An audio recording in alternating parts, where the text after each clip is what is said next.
हे सारी पृथ्वी के लोगों, यहोवा का जय जयकार करो, आनंद से उसकी आराधना करो और धन्यवाद के साथ उसके सन्मुख आओ। यह निश्चय जानो कि यहोवा ही भला है और उसकी करुणा सदा की है, सदा की है, सदा की है। उसके आंगनों में धन्यवाद, उसके फाटकों में स्तुति करते प्रवेश करो। और आओ हम ऊंचे स्वर से उसकी महिमा गावे, दस्तार वाले बाजे बजाकर,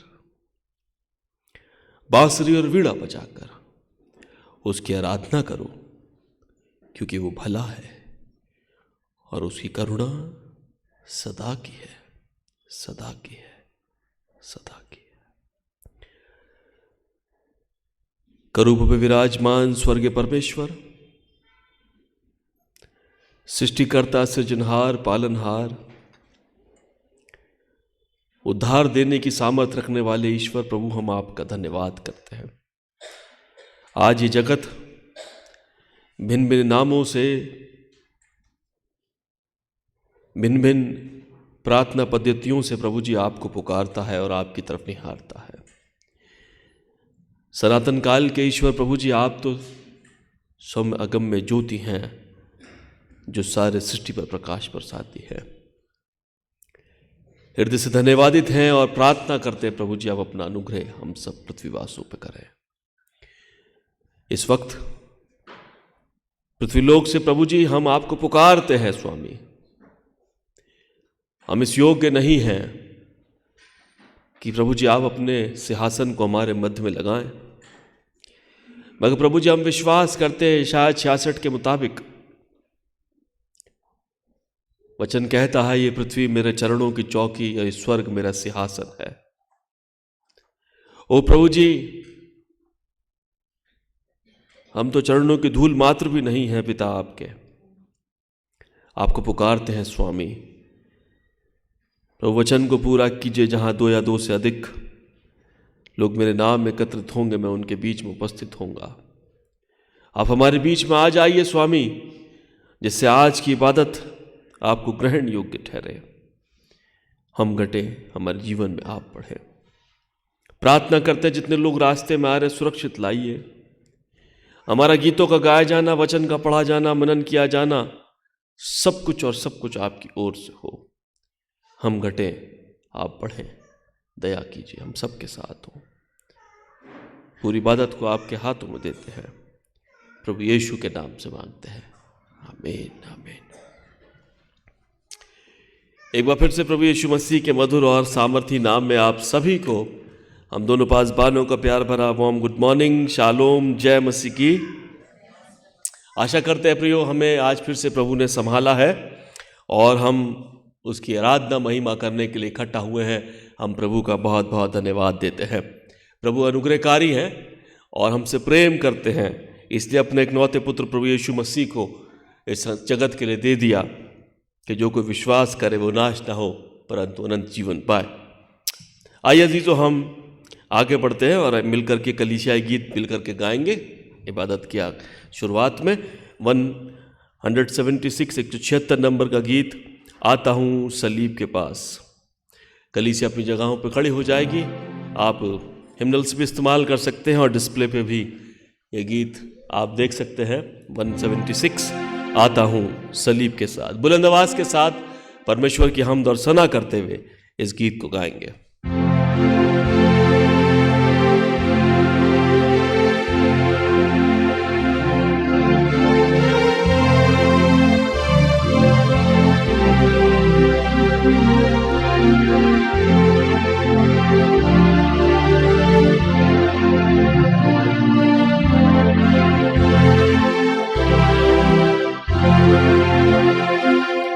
आता हूँ सलीब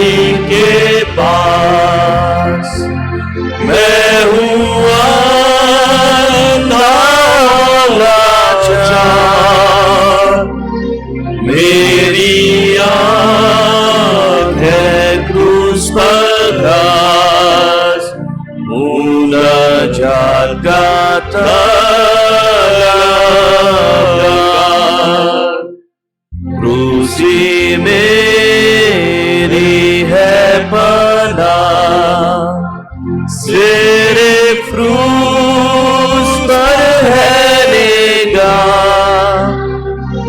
बोलता हूँ मैं क्रूस की जय, यीशु अब बचाता है। मैं आवारा में तस्कीन, कामिल राहत पाता हूँ। सुनता हूँ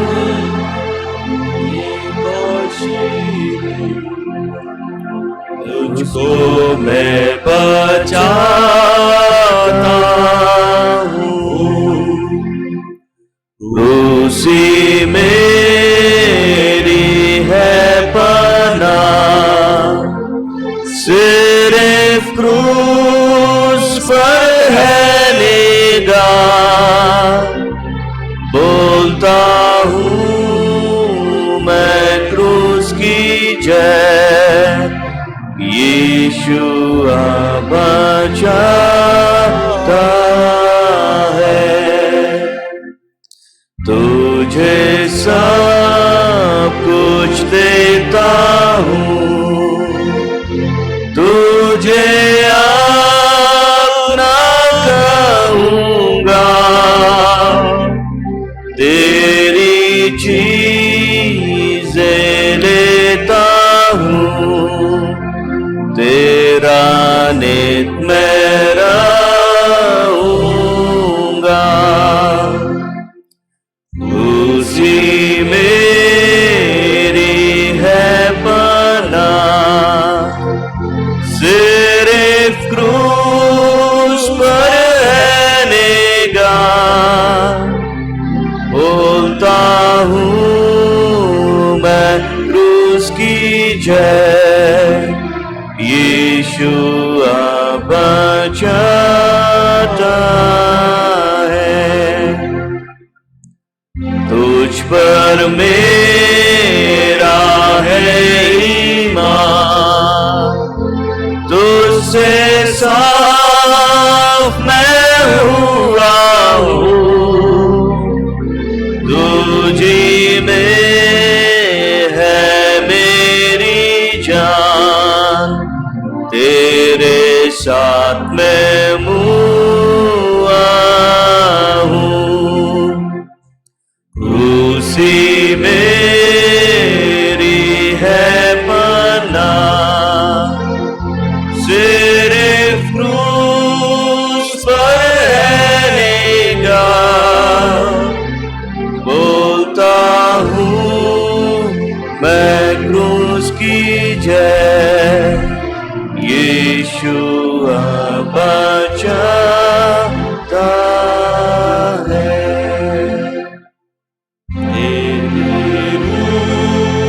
से हूँ मामूर, तेरी ही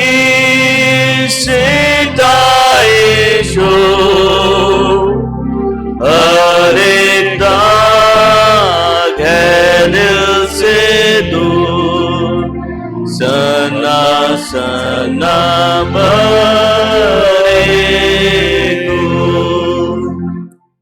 क्रूसी मेरी है पनाह, सिर्फ क्रूस पर है निगाह। बोलता हूँ मैं क्रूस की जय, यीशु अब बचाता है। कलीसिया ऐसे ही खड़ी रहेगी। आइए हम अपनी ईमान की मजबूती के लिए ठहराए गए रसूलों के अकीदे को बड़ी संजीदगी के साथ दोहराएंगे। मैं एतिकाद रखता हूँ खुदा का एक मुतलब बाप पर, जिसने आसमान और ज़मीन को पैदा किया, और उस इकलौते बेटे हमारे खुदावंद यीशु मसीह पर, रूहुल कुद्दूस की मुजस्सिम होकर कुंवारी मरियम से पैदा हुआ। पैंतुस पिलातुस की हुकूमत में दुख उठाया, सलीब पर खींचा गया, मर गया और दफन हुआ। तीसरे दिन मुर्दों में से जी उठा, आसमान पर चढ़ गया, खुदा कातिल मुतलक के दाहिने हाथ बैठा है, जहाँ से वो जिंदों और मुर्दों का इंसाफ करने को आएगा। मैं इतिकाद रखता हूँ रूल कुदूस पर, पाक कलीसिया आयाम पर, मुकद्दसों की रिफाकत, गुनाह की माफ़ी और जिस्म के जी उठने पर, जय की ज़िंदगी पर। आमीन आमीन। Please be seated.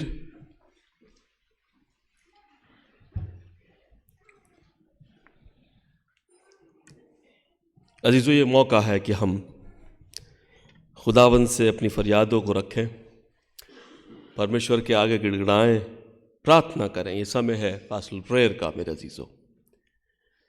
इससे पहले कि हम पास्टल प्रेयर में चलें, तमाम विषयों के लिए प्रार्थना मांगे परमेश्वर से, उसका थैंक यू करें। तमाम बर्थडेज जो अपकमिंग वीक में है, आज और आने वाले हफ्ता में हैं, हम उनके बारे में सुनेंगे। साथ ही जो लोग खास दुआओं के तलबगार हैं, उनके नामों को भी हम सुनेंगे। सो अजीज़ों, हम सबसे पहले बताना मांगते, जैसा आप जानते हैं आज 26 फरवरी है। आज हमारे अजीज़ आंटी मिसेस शीला मैग्रेकर जी का बर्थडे है। ख़ास तौर से उन्हें विश्वव्यापी बर्थडे आंटी, खुदा आपको बहुत बहुत बरकत दे।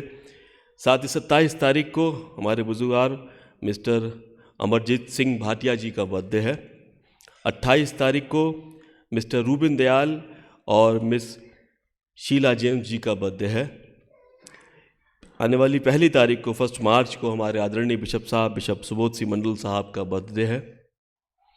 2 तारीख को हमारे अजीज़ बहन एडवोकेट वंदा मान और मिस्टर संदीप हैरिस साहब का बर्थडे है, और मिस्टर संगीत चार्ल्स जी का भी बर्थडे है।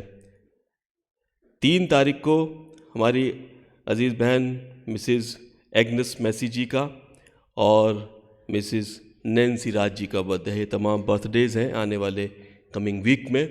हम दोनों पासबान और पूरी कलीसिया की तरफ से आपको बहुत बहुत शुभकामनाएं, हार्दिक बधाइयाँ। प्रार्थना करते हैं परमेश्वर अपना अनुग्रह आपके जीवन पे बनाए रखे, जैसे अब तक परमेश्वर में आप संभाले गए, आने वाले सालों में संभाले जाएं। आज फिर बताते हैं, ये जो बर्थडेज हम लेते हैं पास आपकी फेसबुक आईडी से लेते हैं।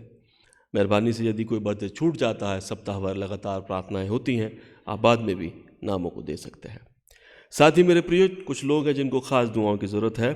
हम दुआ करेंगे, हमारी बुजुर्गार मिसेस उषा सिंह जी के लिए दुआ करेंगे, आंटी एडवर्ड के लिए दुआ करेंगे, आंटी दया खान जी के लिए दुआ करेंगे, आंटी सुंदरी पुष्कर सिंह जी के लिए भी दुआ करेंगे। हम दुआ करेंगे हमारे बुजुर्ग मिस्टर कमलेश प्रसाद साहब के लिए, पिछले दिनों वो सर्जरी से गुजरे हैं, हम उनके लिए दुआ करेंगे। और हम दुआ करेंगे मिसेस महिमा जॉन, मेरी छोटी बहन जो टाइफाइड से गुजर रही हैं, उनके लिए भी दुआ करेंगे। हम दुआ करेंगे बहन सिंथिया उस्मान जी के लिए भी दुआ करेंगे। ये तमाम लोग हैं जो ख़ास दुआओं के तलबगार हैं, हम उनके लिए दुआ करेंगे। आइए, ये मौका है, 2 मिनट हम संजीदगी के साथ अपनी पर्सनल प्रेयर में चलें, फिर हम साथ मिल करके दुआ करेंगे। सरों को झुकाएं, आँखों को बंद करें, ध्यान को एकाग्र करें, प्रार्थना करें।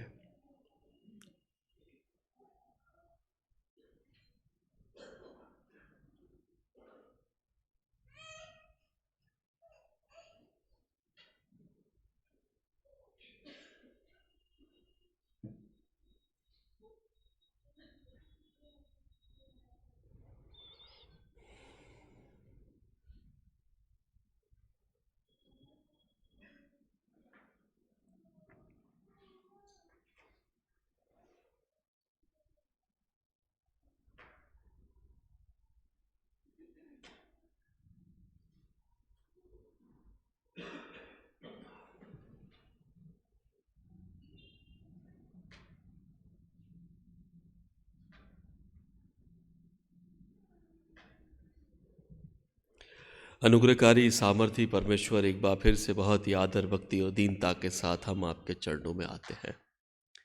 हृदय से धन्यवादित हैं स्वामी, क्योंकि प्रभु जी आप सर्वदा से ही प्रभु जी अपना अनुग्रह हम मनुष्यों पर करते आए हैं। धन्यवाद करते हैं प्रभु जी आपके अनुग्रह और शांति के लिए जो प्रभु जी आपने हमारे जीवनों में दी है। इतनी सुंदर सृष्टि हमारे लिए बनाई, प्रभु जी, आप तो वो परमेश्वर हैं जो गैलेक्सीज ऑफ गैलेक्सीज के खुदावन हैं।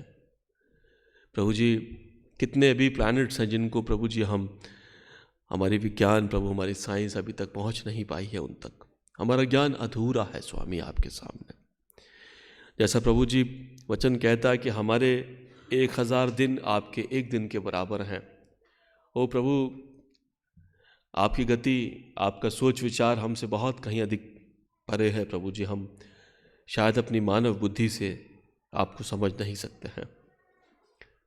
सृष्टिकर्ता सृजनहार, हम बड़े आदर के साथ आपके चरणों में आते हैं स्वामी। हम खादिम और ये कांग्रेगेशन मिलकर के प्रार्थनाएं कर रही प्रभु जी, आपको थैंक यू कह रही है। जितना आपने हमको दिया है प्रभु जी, उतना हम शायद उसका 100वां हिस्सा भी आपके लिए नहीं कर पाते हैं पिता। ये सुंदर सृष्टि, ये वेजिटेशन, नदियाँ, झरने, नाले, फूल, पत्तियाँ, तितलियाँ, प्रभु जी, पक्षी, जानवर, साधन, सब कुछ तो आपने हमको दिया कि मनुष्य आनंद मनाए प्रभु। ये सुंदर अदन की वाटिका लगाई पिता, जिसमें बहुत सारे आदम और बहुत सारी हव्वा घूमे और आपका जय जयकार करें। हम धन्यवादित हैं। प्रार्थना करते हैं पूरे विश्व के लिए प्रभु, विश्व शांति के लिए प्रार्थना करते हैं प्रभु जी। आप अपना अनुग्रह कीजिए, सामर्थ्य दीजिए स्वामी, जिससे प्रभु जी विश्व भर में शांति बनी रहे प्रभु, और हम आपका धन्यवाद करें। विशेष करके भारत देश के लिए प्रार्थना करते हैं प्रभु। एक ऐसा देश जिसमें विभिन्न संस्कृति, समाज, सभ्यताएं, भाषाएं, धर्म अलग अलग हैं, मगर फिर भी प्रभु जी कहीं ना कहीं प्रेम की डोर हमें बांधे रखती है पिता। हम प्रार्थना करते प्रभु जी, कल्वरी क्रूज की प्रेम की धारा आप बहाएं हमारी कंट्री में, जिससे प्रभु जी सब भाईचारा और प्रेम से जीवन जिए, और हम आपका धन्यवाद करें। हम अपनी अथॉरिटीज़ को प्रभु जी इस वक्त आपके कदमों में रखते हैं। हमारे राष्ट्रपति जी, हमारी प्रधानमंत्री जी, हमारी केंद्र सरकार, राज्य सरकारें, चीफ मिनिस्टर्स, कैबिनेट्स, प्रभु जी शासन प्रशासन, जिन लोगों के हाथ में प्रभु हमारे देश की बागडोर है प्रभु, हम उनके लिए प्रार्थना करते हैं। लॉर्ड, यू कम्युनिकेट पर्सनली, आप उनसे पर्सनली बातचीत करें पिता। प्रभु हमें जानते हैं प्रभु हमारे देश में बहुत भारी पॉपुलेशन है प्रभु जी, और हर पेट को भरना ये प्रभु आसान काम भी नहीं है पिता। आपसे विनती प्रार्थना है प्रभु जी, आप अपना अनुग्रह करें, सामर्थ्य दें स्वामी, जिससे प्रभु हम आपका जय जयकार करें। आपसे विनती प्रार्थना करते हैं प्रभु जी, देश में भाईचारा, प्रेम बढ़े, और प्रभु जी आपसी सहमति के साथ सब लोग मिलजुल करके रहे, और हमारे देश की उन्नति के लिए अग्रसर हों प्रभु जी, कोशिश करें मिल करके पिता। प्रभु जी, हर जन के लिए मुनासिब ना होगा कि देश छोड़ करके प्रभु जी दूसरे देशों में चले जाए। ये मुनासिब ना होगा प्रभु जी कि हर आदमी बहुत बड़े बड़े बिजनेस सेटअप कर ले प्रभु जी। ये सिलसिला दुनिया का शुरू से चलता आया है और आगे भी चलेगा पिता। इसलिए आपसे विनती करते प्रभु, वो रिसोर्सेज पैदा करें हमारी कंट्री में, जिससे हर एक जन को रोज़गार मिल सके प्रभु जी फाइनेंशियल क्राइसिस ना हो पिता, कम से कम इतना लोग कमा सकें कि प्रभु जी उनको सर्वाइवल उनका मुश्किल ना हो पिता। आपसे विनती करते हैं, आप दया करें। अनुग्रहकारी हम प्रार्थना करते हैं प्रभु जी आपसे, आप तो सामर्थ्य हैं, हमें छोड़ते नहीं हैं, त्यागते नहीं हैं, हमारा भरोसा आप पर है, आप दया कीजिए। प्रभु यीशु मसीह, हम आपसे विनती प्रार्थना करते हैं प्रभु जी, अपने अच्छे हाथों को बढ़ाएं प्रभु जी, अपने लोगों पर अपना अनुग्रह कीजिए। मैं ख़ास तौर से प्रभु जी विश्व भर में जितनी कलीसियाएँ चलाई जाती हैं पिता, प्रभु यीशु आपके राज्य सुसमाचार प्रचार में लगे हैं पिता, वो गुड न्यूज़ जगत तक पहुँचाना चाहते हैं पिता। आप अपना अनुग्रह करें, अपनी सामर्थ्य दें प्रभु जी, जिससे प्रभु हम आपका जय जयकार और आपकी महिमा करें। प्यारे परमेश्वर, हम आपसे विनती प्रार्थना करते हैं प्रभु जी, आप तो भले परमेश्वर है, अपने बच्चों पर दया करते आए हैं, आगे भी दया करेंगे प्रभु। आप संभालें परमेश्वर। प्रभु जी आपसे प्रार्थना करते हैं प्रभु जी, खास तौर से प्रभु जी मेथोडिस्ट चर्च के लिए प्रभु, खुदावंद मेथोडिस्ट चर्च इन इंडिया के लिए प्रार्थना करते हैं, हमारे तमाम बिशप्स के लिए प्रार्थना करते हैं। हम प्रार्थना करते हैं हमारे बिशप, आदरणीय बिशप सुबोध सिंह मंडल साहब के लिए, जिनका 1 तारीख को जन्मदिन है पिता। प्रभु जी उनकी लीडरशिप में हमने देखा बहुत सारे स्कूल्स प्रभु जी बनने पाए, प्रभु जी बहुत सारे चर्च भवन बनने पाए पिता। हम धन्यवाद करते हैं स्वामी, उनकी लीडरशिप में प्रभु जी तरक्की हुई है प्रभु जी, हम धन्यवाद करते हैं पिता। ओ स्वामी, आपसे विनती प्रार्थना है, अब प्रभु जी हम अपने कॉन्फ्रेंस के अंतिम चरणों में चल रहे हैं प्रभु यीशु मसीह। अब फिर से प्रभु जी नई कॉन्फ्रेंस प्रभु जी इस्टेब्लिश की जाएगी पिता, फिर से प्रभु जी नए बिशप आएंगे पिता। ओ प्रभु, आप तैयारी दें स्वामी सब बातों के लिए प्रभु जी। हम आपसे प्रार्थना करते हैं प्रभु जी, खुदावन और जुझारू और अच्छे खादिम प्रभु जी आएँ प्रभु जी। हम दुआ करते हैं पिता, बिशप साहब के साथ हों, उनकी पत्नी के साथ, उनके बच्चों के साथ हों, आशीष बरकत दें पिता। आपसे प्रार्थना करते हैं स्वामी प्रभु जी, आने वाले दिनों में जब कॉन्फ्रेंस सुनने की खबरें हैं प्रभु जी होने जाती प्रभु जी, हो प्रभु जी हम मिल करके प्रभु जी वहाँ आराधना महिमा करें, रिपोर्टिंग्स हो प्रभु, बिजनेस सेशंस चले पिता, हम आपका जय जयकार करें, अच्छे डिसीजंस होने पाएँ जो हमारे चर्च के वेलफेयर के लिए प्रभु जी बहुत आयत के साथ काम करें पिता। आपसे प्रार्थना करते हैं प्रभु जी, हमारी तमाम डिस्ट्रिक्ट्स के लिए प्रभु, डीएसएस के लिए, उनके फैमिलीज़ के लिए, पास्टर्स के लिए पिता अपना अनुग्रह कीजिए, सामर्थ दीजिए स्वामी प्रभु जी। हम प्रार्थना करते हैं प्रभु जी इस वक्त में प्रभु जी, खुदावन अपनी तमाम कांग्रेगेशन को प्रभु जी आप के कदमों में लाते हैं पिता।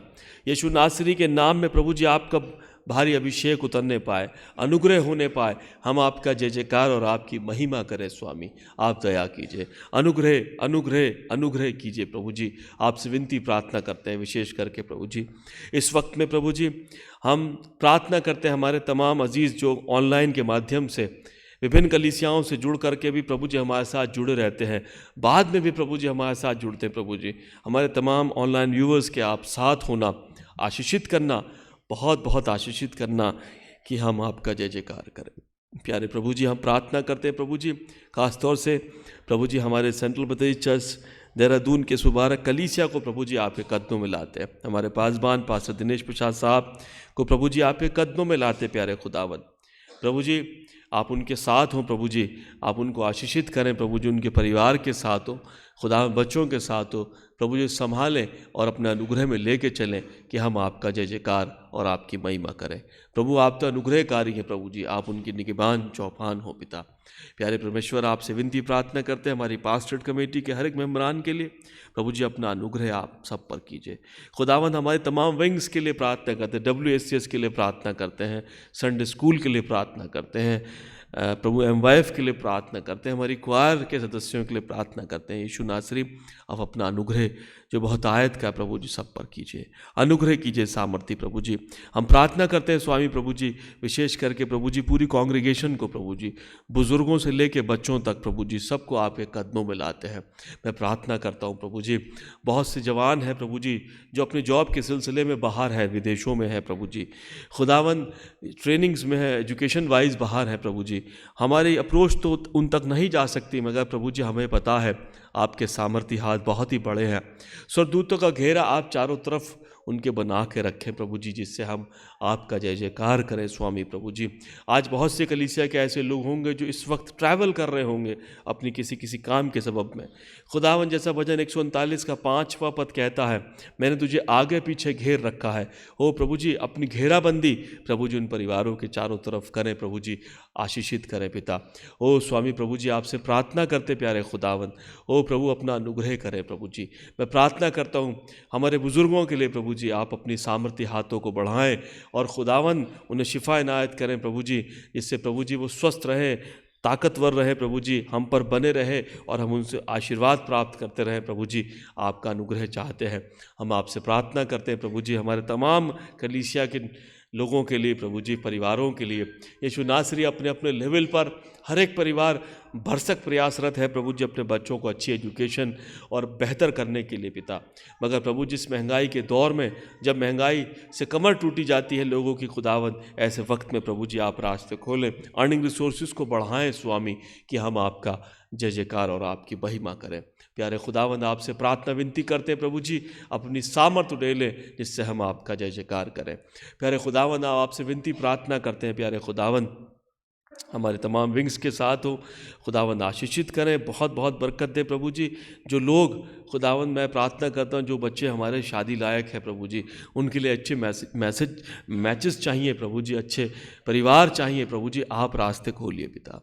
खुदावंद माँ बाप चिंतित परेशान है प्रभु जी, ओ प्रभु जी रास्ते खोलिए प्रभु जी, जिससे प्रभु जी हम आपका जय जयकार करें। स्वामी आप तो अनुग्रहकारी हैं और खुदावन दया करने वाले हैं, आप अनुग्रह करेंगे, हमें पता है। आप दया कीजिए। जो लोग बेरोज़गारी से जूझ रहे हैं उनको बेरोज़गारी की दूर कीजिए प्रभु जी। जो लोग अपने कोर्ट केसेस में लगे हैं, उनके मुकदमे चल रहे हैं प्रभु कोर्ट्स में, ओ यीशु के नाम में प्रभु जी वो जयवंत हो जाएं पिता। हम आपका जय जयकार करें प्रभु जी। जो लोग घर बनाना चाहते हैं प्रभु जी, जिनके पास अपनी प्रॉपर्टीज़ नहीं है पिता, किराया दे रहे हैं प्रभु जी सालों से, यीशु के नाम में आपसे विनती प्रार्थना है खुदा बाप, आप अपना अनुग्रह का हाथ उन पर बढ़ा दीजिए, जिससे स्वामी प्रभु जी खुदावन ये अपने घर बना सकें और हम आपका जय जयकार और आपकी महिमा करें। ओ प्रभु जी, आपसे विनती प्रार्थना है पूरी कांग्रीगेशन के साथ। हो बहुत से लोग अपनी अपनी प्रार्थना निवेदनों को प्रभु जी आपके सामने इस वक्त रख रहे हैं यीशु के नाम में प्रभु जी। आप तो बड़े सामर्थी परमेश्वर है प्रभु, बड़े बड़े कान हैं, आपकी फ्रीक्वेंसी लेवल बहुत हाई है, हृदय के भावों को पढ़ लेते हैं स्वामी। आप उनकी प्रार्थना को सुन लीजिए पिता, हम आपका धन्यवाद देते हैं प्रभु जी। आप सुन करके हाँ और आमीन में जवाब देंगे। और प्रभु जी हो सकता है बहुत से लोग आज बड़े दुख और तकलीफ़ के साथ आए हो प्रभु जी, मगर यीशु खुदावंद यहाँ से लौटने पर प्रभु जी वो आपके अनुग्रह में होकर के प्रभु जी अपने घरों को लौटेंगे। हम आपका जय जयकार करेंगे प्रभु। भारतवर्ष में, विश्व भर में जितनी भी इस वक्त में कलीसियाएँ चल रही हैं, प्रार्थनाएं हो रही हैं, यीशु के नाम में प्रभु जी एक जगह प्रभु जी आप प्रभु जी प्रेजेंट हो जाएं पिता, अपनी प्रेजेंस को दें पिता, जिससे प्रभु जी प्रार्थनाएं सुनी जाएं। हम आपका जय जयकार करें। प्यारे खुदावन, आपसे विनती प्रार्थना है अपना अनुग्रह करना, बड़ी सामर्थ्य देना प्रभु जी, पूरी कांग्रीगेशन को मैं खादिमों समेत आशीषित करना कि हम आपका जय जयकार और आपकी महिमा करें। प्यारे खुदावन, आपसे विनती प्रार्थना है खुदावन, चर्च रिमेनिंग कंस्ट्रक्शन वर्क जो प्रभु हम चाहते हैं, विंग्स को प्रभु जी खोलना चाहते हैं प्रभु जी, ओ प्रभु जी आप इसके लिए रास्ते खोलिए पिता। प्रभु जी वो अच्छी इंजीनियरिंग और वो फंड्स मुहैया कराइए जिससे खुदावन हम इसको पूरा कर सके पिता, और आपका जय जयकार करें। प्रभु यीशु मसीह आप महान हैं, हमसे प्रेम करते हैं, हमको पता है आप हमें छोड़ेंगे नहीं, त्यागेंगे नहीं, हमारा भरोसा है। मैं विशेष करके प्रार्थना करता हूँ जिन लोगों के बर्थडेज आज है और आने वाले सप्ताह में है, यीशु के नाम में प्रभु जी उनके आने वाला साल आशीषों भरा साल हो, बहुत आशीष है, बहुत बरकत मिले। प्रार्थना करते प्रभु जो लोग ख़ास दुआओं के तलबगार हैं प्रभु जी, जिनको खास स्पेशल प्रेयर्स चाहिए, उनके तमाम नामों पर प्रभु जी हाथ रख करके प्रार्थना करते यीशु के नाम में खुदावन एक एक जन शिफा हासिल करे और हम आपका जय जयकार करें पिता। खुदावन आप दया कीजिए प्रभु जी, आने वाले दिनों में प्रभु नई उपलब्धियों के साथ मेथोडिस्ट चर्च खुदावन नए प्रोजेक्ट्स पर काम कर सके, अपने स्कूल्स, हॉस्पिटल्स और प्रभु जी तमाम वो संस्थाएं इस्टेब्लिश कर सके पिता। आपसे विनती करते हैं इसके लिए रास्ते खोलें और खुदावंद फाइनेंसेस को प्रोवाइड कराएं पिता। हम सब के साथ हो प्रभु जी। यदि खुदावंद आपका एक खादिम कुछ मांगने से भूलता है, मेहरबान होकर इनायत करें प्रभु, हम सब के साथ हो। बाकी वक्तों में निगहबान चौपान होना प्रभु जी, इस प्रार्थना को अपने उद्धार करता मुक्तिदाता प्रभु यीशु नासरी के नाम से मांग लेते हैं, आमीन। आए हमारे बाप, आप जो आसमान पर हैं, आपका नाम पाक माना जाए, आपकी बादशाहत आए, आपकी मर्जी से आसमान पर तो ज़मीन पर भी हो। हमारी रोज़ की रोटी आज हम बख्श दें, जैसे हम कसूर वालों को माफ़ करते हैं, आप हमारे कसूरों को माफ़ कीजिए। आज़माइश में न डालिए बल्कि बुराई से बचाइए, क्योंकि बादशाहत, कुद्रत और जलाल हमेशा तेरे, आमीन आमीन। सो एक बार फिर से आप सभी को वार्म गुड मॉर्निंग। प्रभु में बहुत आशीषित हूँ, प्रभु के अनुग्रह बढ़ते जाएं। आप सभी का बहुत बहुत स्वागत करते हैं। आज प्रभु ने हम सबको साथ मिलकर के इबादत करने का अवसर दिया है, हम प्रभु का बहुत बहुत धन्यवाद करते हैं। आइए अजीज़ों, इबादत में आगे बढ़ेंगे और निकालिए मेरे साथ रिस्पॉन्सिव रीडिंग नंबर 45, सबक नंबर 45, पेज नंबर 505 पर है। और यहोवा की बाट जोना, कलीसिया खड़े होकर के इस वचन को पढ़ेगी। हम बारी बारी से एज अ रिस्पॉन्सिव रीडिंग पढ़ेंगे। डिस्प्ले पर भी आपके लिए मुहैया है और आप गीत की किताबों में हिंदी वाले वर्जन में आप इसको देख सकते हैं, गीत की पुस्तक से देख सकते हैं आप लोग, और डिस्प्ले पर भी फॉलो कर सकते हैं। सबक नंबर 45 यहोवा की बाट जोना, खड़े होकर के बुलंद आवाज़ के साथ पढ़ेंगे और आखिरी में आखिरी पद सब मिलकर के पढ़ेंगे। मुक़द्दस कलाम यूँ फरमाता है, हे यहोवा, मैंने गहरे स्थानों में तुझको पुकारा है।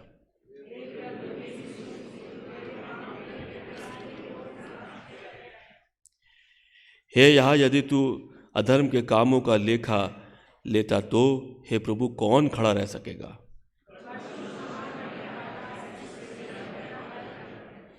मैं यहोवा की बाट जोता हूँ, मैं जी से उसकी बाट जोता हूँ, मैं और मेरी आशा उसी के वचन पर है।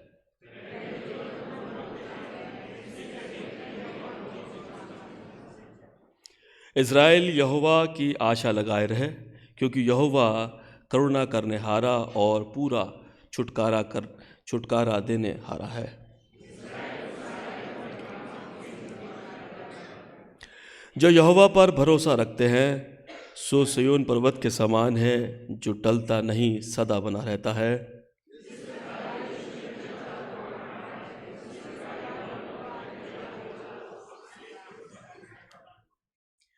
मैं अपनी आंखें पर्वतों की ओर लगाऊंगा, मुझे सहायता कहाँ से मिलेगी।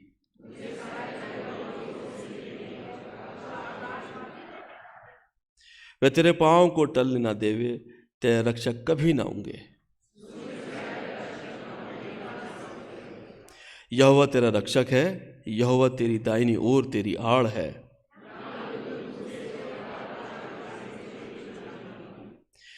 यहोवा सारी विपत्ति से तेरी रक्षा करेगा, वह तेरे प्राण की रक्षा करेगा। सब साथ मिल के पढ़े।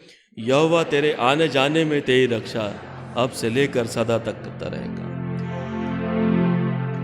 हो सिताइश बाप की और बेटे की और रूल कुदूस की ये भी जैसे इब्तिदा में हुई है अभी और रहेगी हमेशा का। आमीन आमीन।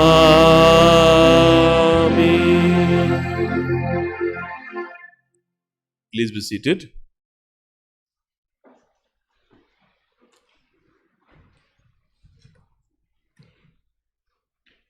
आइए अजीजों, ये मौका है कि अब हम कलीसिया अनाउंसमेंट्स को सुनेंगे। मैं अनाउंसमेंट्स के लिए पास आपको आमंत्रित करता हूं कि आप सामने आएँ और तमाम अनाउंसमेंट्स को हमारे सामने रखें।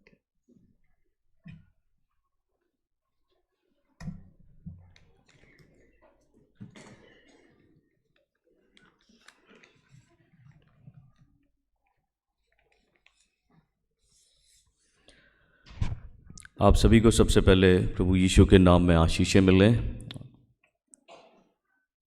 चर्च अनाउंसमेंट इस तरीके से हैं। हमारे रविवार की आराधना का समय सुबह 10 बजे का है और ये समय ईस्टर तक 10 बजे तक रहेगा। काइंडली इस बात को नोट करें। ईस्टर संडे तक ये समय 10 बजे तक रहेगा और ईस्टर संडे के बाद जो संडे पड़ेगा अप्रैल महीने में, वहाँ से हम लोग सुबह 9 बजे इबादत किया करेंगे। संडे स्कूल का समय भी सुबह 10 बजे का है और लास्ट संडे आप लोगों ने जो हदिया दिया उसका अमाउंट है ₹76,399 76,399 रुपये। ऐश वेंसडे वाले दिन जो इबादत हुई शाम के वक्त में, उसमें जो ऑफरिंग हुई उसका अमाउंट है ₹7,813 7,813 रुपये। इस सुबह के वक्त में कुछ लोगों ने अपनी अपनी शुक्रगुजारियों को परमेश्वर के सामने रखा है। प्रभु की एक बेटी ने अपने ऑफरिंग अमाउंट जो है 5,000 रुपये के रूप में परमेश्वर के सामने रखा है और हम प्रभु के सन्मुख इस शुक्रगुजारी को रखते हैं। प्रभु की एक बेटी ने चर्च के लिए जो गमले खरीदे जाने थे उनके संबंध में 1,000 रुपये की शुक्रगुजारी दी है और हम इस शुक्रगुजारी को भी परमेश्वर के सामने अर्पण करते हैं। परमेश्वर बड़ा करुणा में परमेश्वर है और हम जब उससे प्रार्थना किया करते हैं तो हमारी प्रार्थनाएं सुनता है। और इसी तरह से एक परिवार प्रभु में शुक्रगुजार हुआ और ऐश वेंसडे वाले दिन उन्होंने 5,000 रुपये कैश और 5,000 रुपये ऑनलाइन ट्रांसफ़र चर्च अकाउंट में किए हैं। तो टोटल अमाउंट जो है 10,000 रुपये का है। तो हम ये 5,000 का कैश जो है परमेश्वर के सामने रखते हैं और पूरी टोटल ऑफरिंग उनकी परमेश्वर के सामने रखते हैं। प्रभु के एक और परिवार ने, जब हम कॉटेज प्रेयर मीटिंग में थे कल, प्रभु के सामने ये शुक्रगुजारी रखी है। हम इस शुक्रगुजारी को भी परमेश्वर के सामने अर्पण करते हैं। प्रभु ने अपने एक परिवार में बड़ा काम किया और ये काम विवाह का था और प्रभु ने सारे कामों को व्यवस्थित ढंग से पूरा किया। परिवार शुक्रगुजार है और हम इस शुक्रगुजारी को परिवार की तरफ से परमेश्वर के सामने अर्पण करते हैं। प्रार्थना करते हैं कि प्रभु अपना अनुग्रह इस परिवार के ऊपर बना के रखें। इससे पहले कि हम लोग इन शुक्रगुजारी के वास्ते प्रार्थना करें, चंद और अनाउंसमेंट्स हैं, उनको भी हम सुन लेते हैं। आज आप लोग जो परिवार में अपने डिस्कस करके प्रेयर मीटिंग्स के लिए डिसाइड करके आए हैं, मिस्टर तिमोथी जी के पास में प्रेयर मीटिंग चार्ट है। आप अपने टाइम के अनुसार शाम 4 बजे, शाम 5:30 बजे, शाम 7 बजे, ये 3 कॉलम आपको मिलेंगे। आज का दिन छोड़ के, क्योंकि आज हमारा मीटिंग है, इसलिए आज का दिन छोड़ के आप किसी भी दिन में किसी भी सेक्शन में आप अपनी प्रेयर मीटिंग्स भर सकते हैं। और जिन्होंने भर दिया है हम उनके शुक्रगुजार हैं। हम उनके घर पे पहुंचकर आशीषित करेंगे परिवार को और प्रार्थना एक साथ करेंगे। पास्टेट कमेटी के मेंबरान से दरख्वास्त है कि मेहरबानी से इबादत के बाद रुक जाएं और तमाम वो लोग जिन्होंने अपने मेंबरशिप एप्लीकेशंस सबमिट करके रखे हैं मेरे पास, वो भी इस इबादत के बाद रुक जाएं।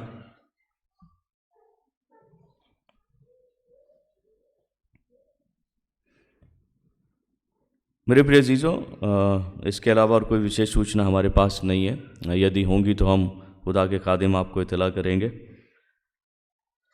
चूँकि बोर्ड एग्ज़ामिनेशन चालू हो गए हैं और हमारा ये कर्तव्य है कि हम तमाम उन स्टूडेंट्स के लिए प्रार्थना करें जो इस साल अपने बोर्ड एग्ज़ामिनेशन को लिख रहे हैं। सो मैं उन सभी स्टूडेंट्स से दरख्वास्त करूँगा कि मेहरबानी से आगे आ जाएं। इनफैक्ट वो लोग भी जो अपने इंटरनल एग्ज़ाम या एनुअल एग्ज़ाम लिखेंगे, वो भी बच्चे सामने आ जाएं ताकि हम उनके लिए प्रार्थना करें, ताकि प्रभु बुद्धिमानी से उन्हें परिपूर्ण करे और उनका ख्याल रखे।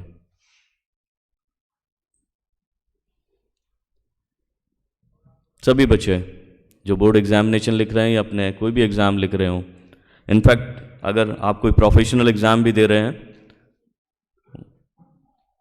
वो बच्चे भी सामने आ जाएं।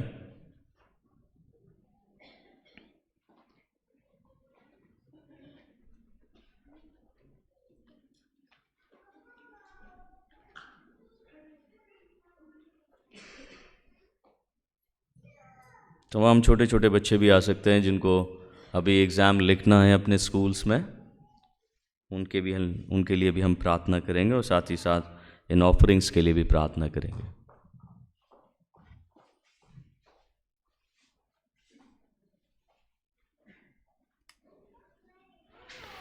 मैं कलीसिया से रिक्वेस्ट करूंगा कि अपने हाथ उठाकर इन बच्चों की तरफ करके इनके लिए प्रार्थना करें।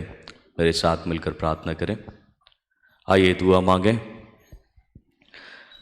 पिता परमेश्वर, हम तेरे खिदमतगार इस सुबह के वक्त में अर्ज करते हैं, इन तमाम जवान बच्चों को, छोटे बच्चों को पिता परमेश्वर हम तेरे हाथों में समर्पित कर देना चाहते हैं। प्रभु, तू वो खुदाबंद है जो कहता है किसी के पास बुद्धि की घटी हो तो मुझसे मांगे, क्योंकि तू बिना उलाहना किए हो बड़ी उदारता से देता है। प्रभु, इन सभी अपने बच्चों को बुद्धिमानी से परिपूर्ण करें, इनकी समझ को खोलें, इनकी मेमोरी पावर को प्रभु बढ़ाएं, इनके लिखने की क्षमता को पिता परमेश्वर आगे बढ़ाएं। पिता परमेश्वर, तेरा फजल इन सब के ऊपर हो और तमाम बच्चों के लिए जो अभी संडे स्कूल में भी हैं और जो अपने एग्ज़ाम्स लिख रहे हैं, पिता परमेश्वर मैं उनको भी तेरे हाथों में समर्पित कर देना चाहता हूँ। प्रभु, आज इन सब के ऊपर अपने हाथों को रखें और इन्हें अनॉइंटिंग दें, सक्सेस के लिए अनॉइंटिंग दें। पिता परमेश्वर, हम पूरी कलीसिया मिलकर इन बच्चों के लिए प्रभु, इनकी सफलताओं के लिए इनकी कामयाबी के लिए प्रार्थना करते हैं। ये जैसे जैसे प्रभु आगे बढ़ते जाएं, कामयाब होते चले जाएं, इनको कैरियर बनाने में इनके सहायक हो जाएं। प्रभु जो बोर्ड एग्जामिनेशन लिख रहे हैं उनके सहायक हों, जो इंटरनल एग्ज़ाम एनुअल एग्ज़ाम्स लिख रहे हैं उनके भी सहायक हों, जो प्रोफेशनल एग्ज़ाम्स की तैयारी कर रहे हैं उनके भी सहायक हों। पिता परमेश्वर सबको प्रभु संभालें और बुद्धिमानी से परिपूर्ण करें। जहाँ कहीं भी पिता परमेश्वर प्रभु इनका एग्ज़ाम सेंटर है, पिता परमेश्वर इनके सहायक बनकर इनके साथ में जाएं और प्रभु इनका हाथ पकड़कर प्रभु इनके क्वेश्चन पेपर को सॉल्व करने में इनकी मदद करें। जहाँ ये भूलें पिता परमेश्वर इन्हें याद दिलाएं। पिता परमेश्वर इनके लिखने की क्षमता को इस कदर बढ़ा दें कि ये जल्द से जल्द विद इन टाइम पिता परमेश्वर अपने क्वेश्चन पेपर को हल कर सकें और प्रभु सफलता हासिल कर सकें। और जब ये सफल हो जाएं प्रभु हम प्रशंसा करें तेरी, हम पिता परमेश्वर धन्यवाद दें, क्योंकि प्रभु तू ही है जो बुद्धिमानी से परिपूर्ण करके सफलता देने वाला ईश्वर है। आज हम प्रभु खादिम समेत कलीसिया समेत इन सभी बच्चों को सफलताओं के लिए मखसूस करते हैं और प्रार्थना करते हैं कि ये प्रभु तुझ में सफल रहें, हमेशा सफल रहें और कामयाबी पर हासिल करते हुए ऊंचाइयों पर पहुँचे और तेरे जलाल का कारण हो। हम उन तमाम शुक्रगुजारियों को भी तेरे हाथों में समर्पित करते हैं। प्रभु सबको आशीष देवें, शुक्रगुजारी कबूलें, सबके परिवारों का ख्याल रखें और अपने अनुग्रह से भर दें, ताकि प्रभु किसी में भी, किसी के परिवार में भी कोई कमी घटी ना रहे, वरन तेरे लोग सदा सर्वदा आशीषित रहें। इन तमाम दुआओं को तेरे सामने रखते हुए और प्रतीति कर लेते हैं कि जो मांगा गया है तूने दे दिया। मांग लेते हैं इस प्रार्थना को तेरे प्रिय पुत्र अपने उद्धार करता जीवन देने वाले प्रभु खुदावन यीशु मसीह नासरी के नाम से, आमीन। All the best. God bless you.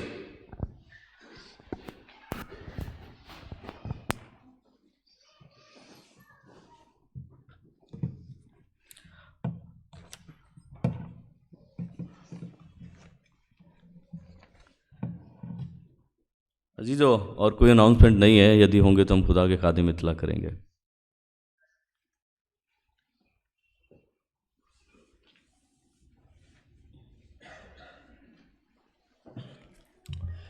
Thank you pass साहब, तमाम अनाउंसमेंट्स जो आपने दिए, खुदा बरकत दे। आइए अजीज़ों, हम अपनी इबादत में आगे बढ़ेंगे और मैं इस वक्त अपने क्वायर को आमंत्रित करता हूँ, मेहरबानी से आप आगे आ जाएं, अपना ख़ास गीत सम्मुख रखें और उसके बाद सीधा हम वचन की तरफ चलेंगे। तो बड़ा आदर के साथ क्वायर आमंत्रित है कि आप मेहरबानी करके सामने आएँ।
तमाम रोगों की ये दवा है, यीशु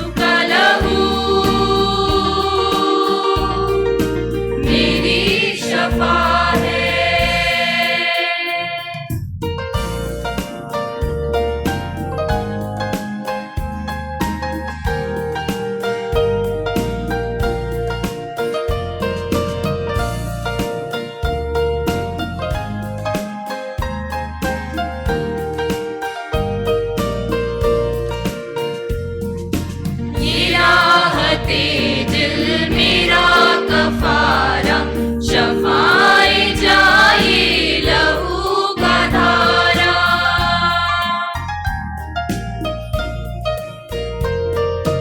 ये राहते दिल मेरा कफारा, शफाए जाए लहू का धारा। बहा ये सबके लिए बहा है, बहा ये सबके लिए बहा है। यीशु का लहू मेरी शिफा है, तमाम रोगों की ये दवा है। यीशु का लहू मेरी शिफा है, तमाम रोगों की ये दवा है। यीशु का लहू मेरी शफा है।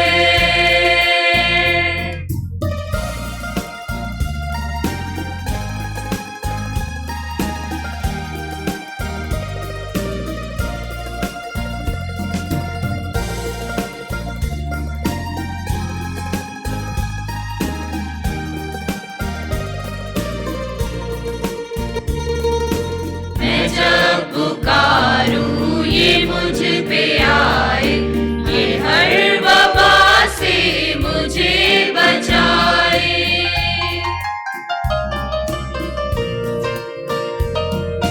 मैं जब पुकारूं ये मुझ पे आए, ये हर वबा से मुझे बचाए। मेरी तसल्ली मेरी वगाह है, मेरी तसल्ली मेरी वगाह है। यीशु का लहू मेरी शिफा है, तमाम रोगों की ये दवा है। यीशु का लहू मेरी शिफा है, तमाम रोगों की ये दवा है। यीशु का लहू मेरी शफा है।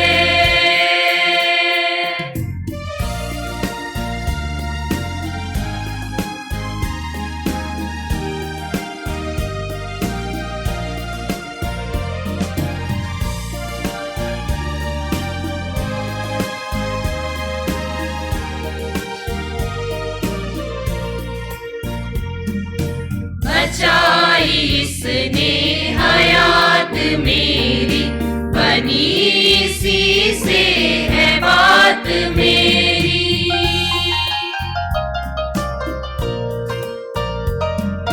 बचाई इसने हयात मेरी, बनी इसी से है बात मेरी। ये रास्ता मेरी नजात का है,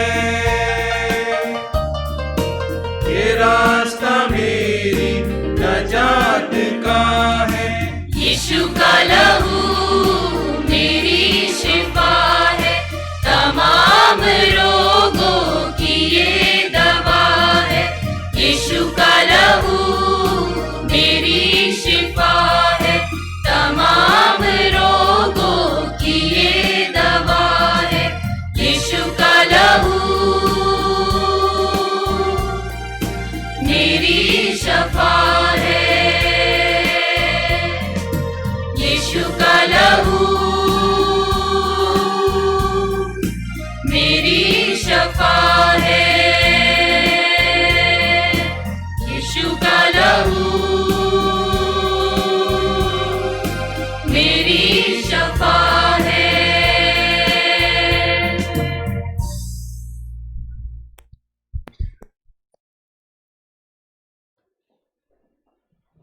परमेश्वर का धन्यवाद हो इस सुंदर गीत के लिए जो क्वायर ने प्रेजेंट किया परमेश्वर की महिमा में। परमेश्वर अपने इन जवानों को बहुत बहुत आशीष दे और अपनी महिमा के लिए सदैव इस्तेमाल करे। मेरे प्रिय अजीज़ों, इससे पहले कि परमेश्वर के कलाम को सुना जाए, आइए हम सब लोग अपने स्थान पर बैठे बैठे प्रभु की महिमा करें और मेरे साथ इस गीत को गुनगुनाएं। प्रभु महान विचारों कार्य तेरे कितने अद्भुत जो तूने बनाए।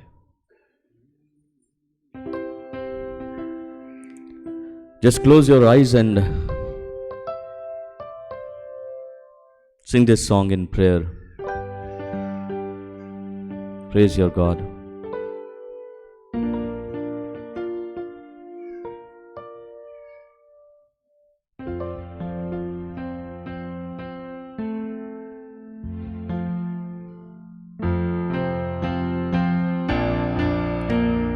Hallelujah.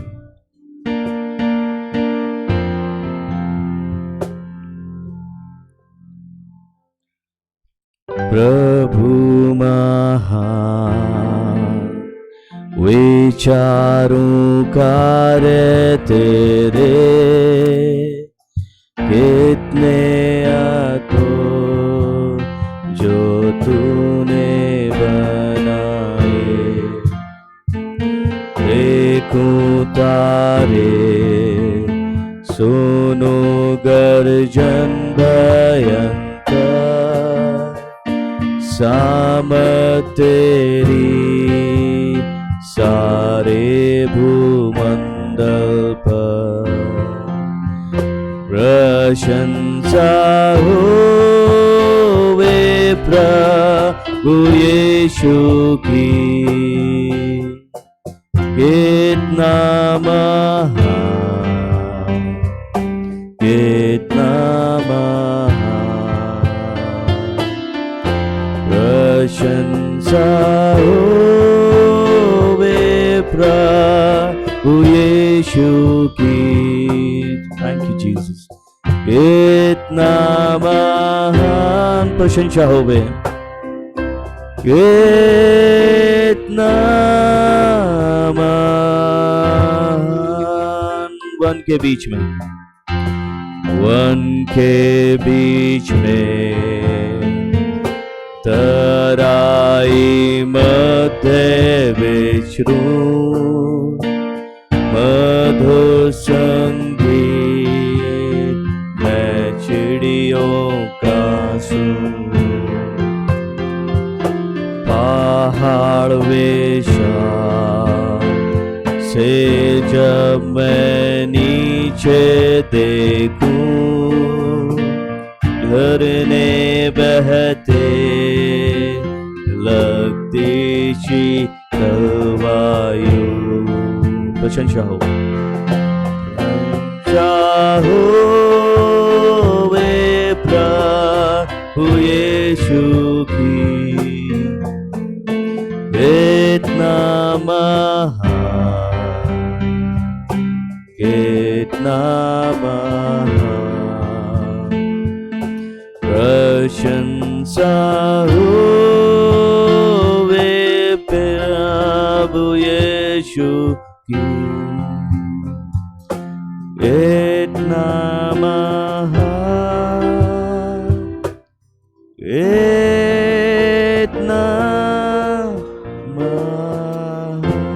आखिरी आयत मसीह आवेगा, मसीह आवेगा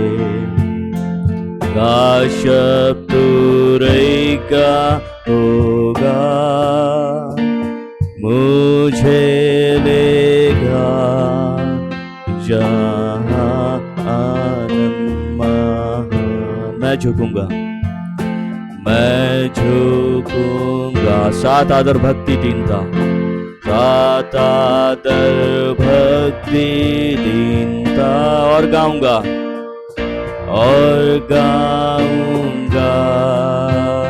प्रभु के नाम।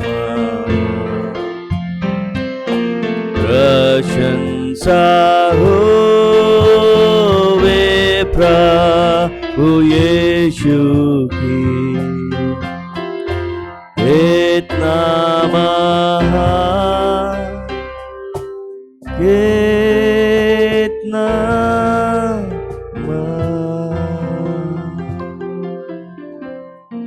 प्रभु जी धन्यवाद देते हैं, तू महान ईश्वर है, तेरी करुणा सदा की है।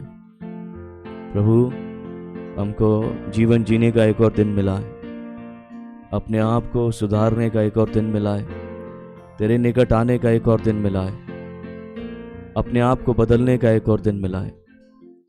प्रभु, हम तेरे वचनों से अपने आप को बदलना चाहते हैं, इन वचनों के द्वारा आशीषित होना चाहते हैं। जबकि प्रभु हम उपवास काल में, प्रभु हमें सिखाएं और प्रभु हमें बताएं, ताकि पिता परमेश्वर हम सबका जीवन तुझ में आशीष में हो, हम आशीषित किए जाएं। मैं तो योग्य नहीं प्रभु, मैं तो निर्बुद्धि हूं। मैं पिता तेरी आत्मा के लिए धन्यवाद देता हूं जो मुझे सिखाती है। पिता परमेश्वर, जो मेरे पास है मैं सैंत में तेरे लोगों को देना चाहता हूं। अनुग्रह करें, दया करें, ताकि एक एक बशर आज तेरी बरकतों में भर दिया जाए। प्रभु, मैं सब कुछ तेरे कंट्रोल में छोड़ता हूं। मांगता हूं इस प्रार्थना को अपने उद्धारकर्ता खुदावन यीशु मसीह नासरी के नाम से, आमीन।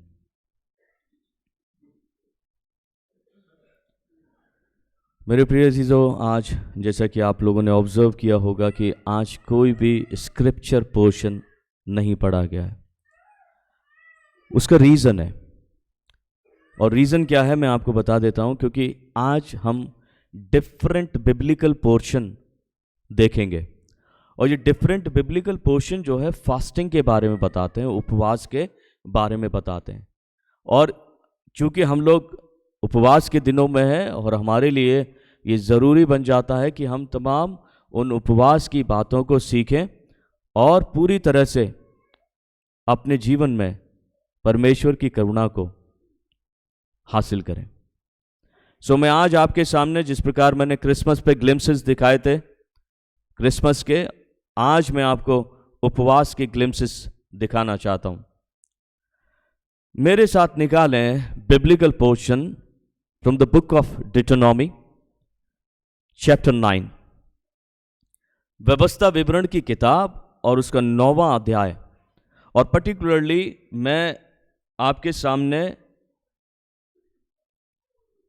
9 आयत को पढ़ूंगा।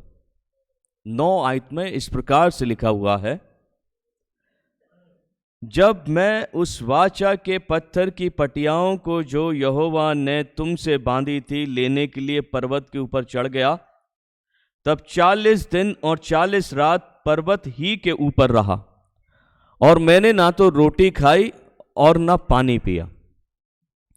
ये मूसा अपनी फास्टिंग के बारे में बात कर रहा है, परमेश्वर के लोगों से बात कर रहा है, और ये बता रहा है कि मैंने 40 दिन और 40 रात ना तो रोटी खाई है और ना ही पानी को पिया है, वरन 40 दिन 40 रात परमेश्वर की संगति में उस पर्वत के ऊपर रहा। रीजन क्यों रहा, क्यों मूसा ने फास्टिंग की, हम थोड़ी देर के लिए इन ग्लिम्सेस में, खासतौर से पर्टिकुलरली इस 9th चैप्टर में देखने की कोशिश करेंगे। और हम ऑब्जर्व करेंगे कि मूसा ने उपवास किया। उपवास सबसे पहले ये जाने कि मूसा ने परमेश्वर के वचनों को हासिल करने के लिए, परमेश्वर के वचनों को लेने के लिए, परमेश्वर के साथ दिन रात संगति करने के लिए अपने आप को भूखा प्यासा रहा। और अगर आप मूसा के उपवास को ऑब्जर्व करेंगे तो ये एक अनयूजुअल और मिरेकुलस फास्टिंग है। अनयूजुअल और मिरेकुलस क्यों है, उसका रीजन है क्योंकि मेडिकल साइंस इस बात को बताती है a human body can not survive. अगर कोई एब्सोल्यूट फास्टिंग करता है, ना तो कुछ खाता है ना ही कुछ पीता है, उसकी बॉडी जो है डिहाइड्रेट होती है। और मेडिकल साइंस इस बात को प्रूव करती है कि अगर कोई एब्सोल्यूट फास्टिंग पे जाए, इनफैक्ट अपने मुंह का जो सलाइवा आता है वो भी अगर अंदर ना ले, तो ज्यादा से ज्यादा मनुष्य जो है 21 दिन तक जीवित रहेगा। कितने दिन तक? आप में से बहुत सारे नर्सेज होंगे, मेडिकल डॉक्टर्स होंगे और मेडिकल साइंस को पढ़ा होगा।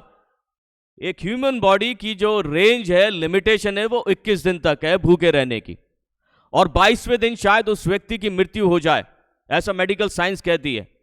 और मूसा की ये मिरेकुलस फास्टिंग है, अनयूजुअल फास्टिंग है, क्योंकि वो 21 दिन के बाद भी जीवित रहा। बोले हालेलुया।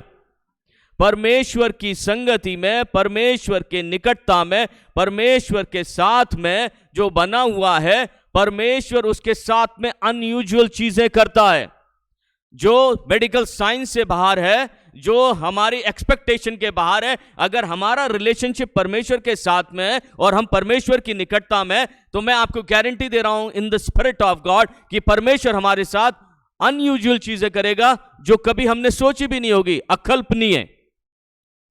मेरे प्रिय अजीजों, अगर आप मूसा की फास्टिंग को देखेंगे तो मूसा की फास्टिंग में एक बार नहीं है, एक मर्तबा नहीं है। थोड़ी देर के लिए हम 18वें पद पे जंप करते हैं। 9 से लेकर हमने 9 पद को देखा है, मैं आप चाहता हूं आपको 18वें पद पे आप जंप करें और 18वें पद में देखिए क्या लिखा हुआ है। 18वें पद में लिखा हुआ है, तब तुम्हारे उस महापाप के कारण जिसे करके तुमने यहोवा की दृष्टि में बुराई की और उसे रिस दिलाई थी, मैं यहोवा के सामने मुंह के बल गिर पड़ा और पहले के समान अर्थात 40 दिन और 40 रात तक ना तो रोटी खाई और ना पानी पिया। अब परमेश्वर के इस खादिम का सर्विस देखिए, यह सिर्फ और सिर्फ परमेश्वर के लोगों की पाप की वजह से, उनके अपराध की वजह से, उनकी अनाज्ञाकारिता की वजह से अपने आप को एक बार फिर से फास्टिंग में लेकर गया। क्यों? क्योंकि परमेश्वर ने यह डिसाइड कर लिया था कि वो उस कौम को वहीं पर खत्म कर दे, पूरी की पूरी कौम वहीं उस जंगल में मार डाले। परमेश्वर ये डिसाइड कर चुका था। लेकिन परमेश्वर का सेवक क्या कर रहा है? परमेश्वर का सेवक अपने आप को उस फास्टिंग में लेकर गया ताकि वो परमेश्वर के ग्रेस को, परमेश्वर की करुणा को, परमेश्वर के रहम को उसके लोगों पर उतार दे। मेरे प्रिय अजीजों, इतना ही नहीं, जब आप और आगे डिटेल में पढ़ेंगे, उसने अपने भाई हारून तक के लिए प्रार्थना की जो उस अपराध में शामिल था। और अपराध क्या था? जब मूसा उन टैबलेट्स को हासिल कर रहा है, जब मूसा परमेश्वर के वचनों को हासिल कर रहा है, उन तमाम वचनों को जो लाइफ को डायरेक्ट करेंगे, लोगों की लाइफ को और सुदृढ़ बनाएंगे और आशीषित बनाएंगे, उन तमाम वचनों को जब वो हासिल कर रहा था, पीठ पीछे परमेश्वर के लोगों ने क्या किया? अपने लिए एक नया गॉड चुन लिया। क्या किया था?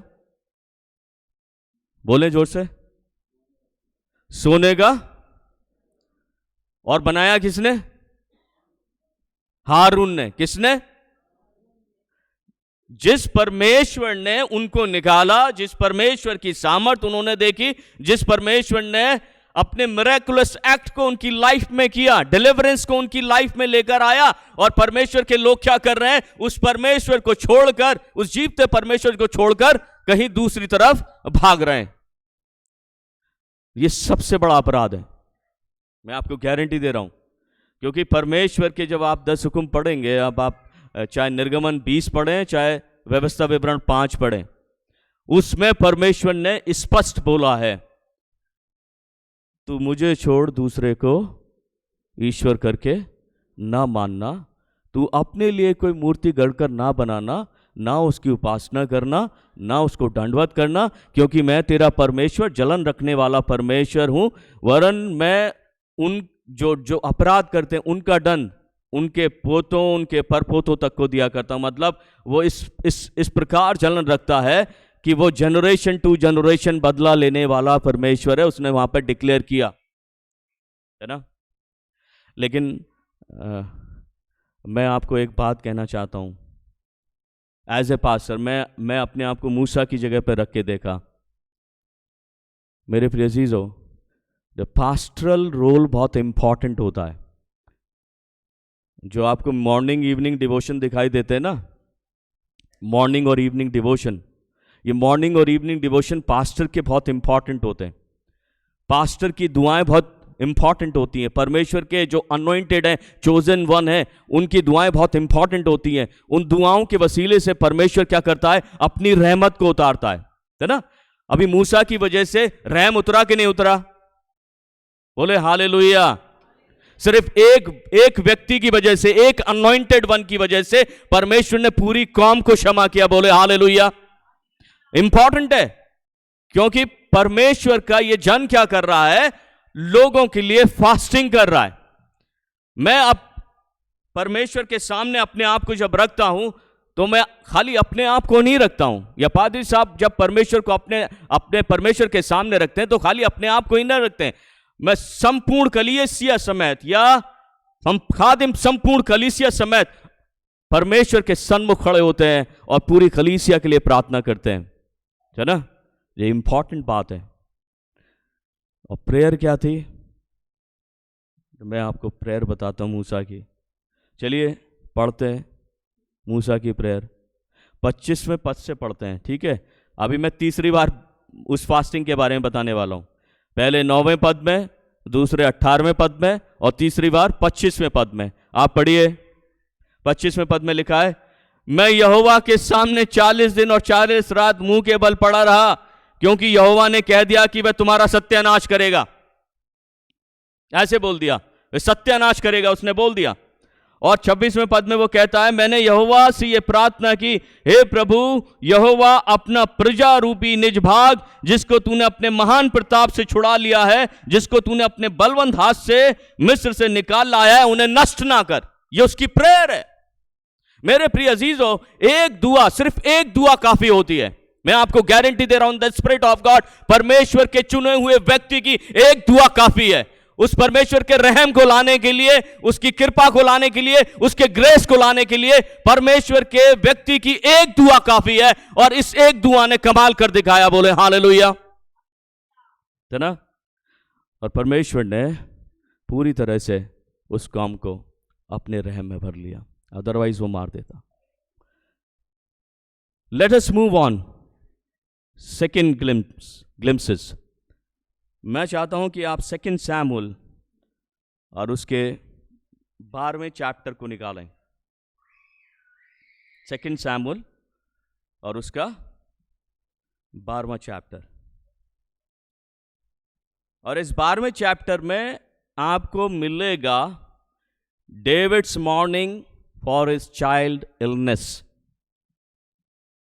और दूसरे शब्दों में मैं कहूं मॉर्निंग के साथ साथ फास्टिंग, क्योंकि वो 7 डेज तक बिना कुछ खाए, बिना कुछ पिए, भूमि पर मुंह के बल गिरा पड़ा रहा, बिना कुछ खाए, बिना कुछ पिए। यहां पर जब हम स्टडी करेंगे, मैं चाहता हूं कि आप पूरे टेक्स्ट को ना पढ़कर, पूरे नातान के संदेश को ना पढ़कर, कुछ जरूरी बातों को पढ़ें। मैं 13वें पद से आपके लिए पढ़ता हूं। 2 सैमुएल उसका 12वां अध्याय और उसके 13वें पद से। 2 सैमुएल। तब दाऊद ने नातान से कहा, ही रिपेंटेड बिफोर द लॉर्ड, उसने कहा मैंने यहोवा के विरुद्ध पाप किया है। नातान ने दाऊद से कहा, मतलब उसने ये जो कन्फेशन है परमेश्वर के भक्त के सामने रखा, और ये कन्फेशन जैसे ही उसने रखा, परमेश्वर का खादिम क्या कहता है वो देखिए क्या है। बिल्कुल इमीडिएट रिएक्शन, परमेश्वर का इमीडिएट रिएक्शन। नातान ने दाऊद से कहा, यहोवा ने तेरे पाप को दूर किया है। बोले हालेलुया। जब हम कन्फेस करते हैं परमेश्वर के सामने, जब हम कन्फेस करते हैं, अपने गुनाहों को मान लेते हैं, क्योंकि बाइबल ये कहती है कि यदि हम अपने पापों को परमेश्वर के सामने मान लें तो हमारे पापों को क्षमा करने में विश्वास योग्य और कैसा है, आगे का सेंटेंस, धर्मी है। हालेलुया। जब हम परमेश्वर के सामने अपने गुनाहों का अंगीकार करते हैं, जो खताएं हमसे हुई हैं उसका अंगीकार करते हैं, परमेश्वर का इमीडिएट रिएक्शन आता है। इमीडिएट रिएक्शन दाऊद के लिए आया। दाऊद के लिए क्या आया कि यहोवा ने तेरे पाप को दूर कर दिया है। ये इमीडिएट रिएक्शन है। लेकिन ये इंडिविजुअल लाइफ के लिए याद रखना, जो मेन पते की बात है वो सिर्फ इंडिविजुअल लाइफ के लिए है। और परमेश्वर कहता है तू नहीं मरेगा। परमेश्वर ने कहते तू नहीं मरेगा, तो मरेगा कौन? बोले।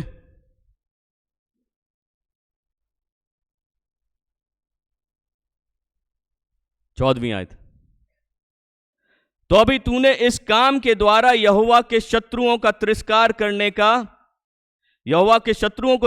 करने का बड़ा अवसर दिया है।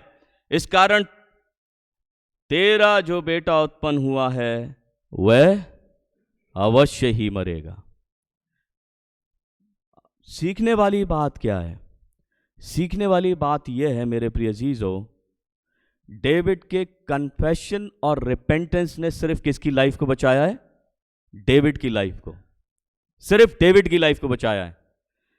लेकिन जो कॉन्सिक्वेंसेस हैं वो किसके ऊपर आ गए? औलाद के ऊपर।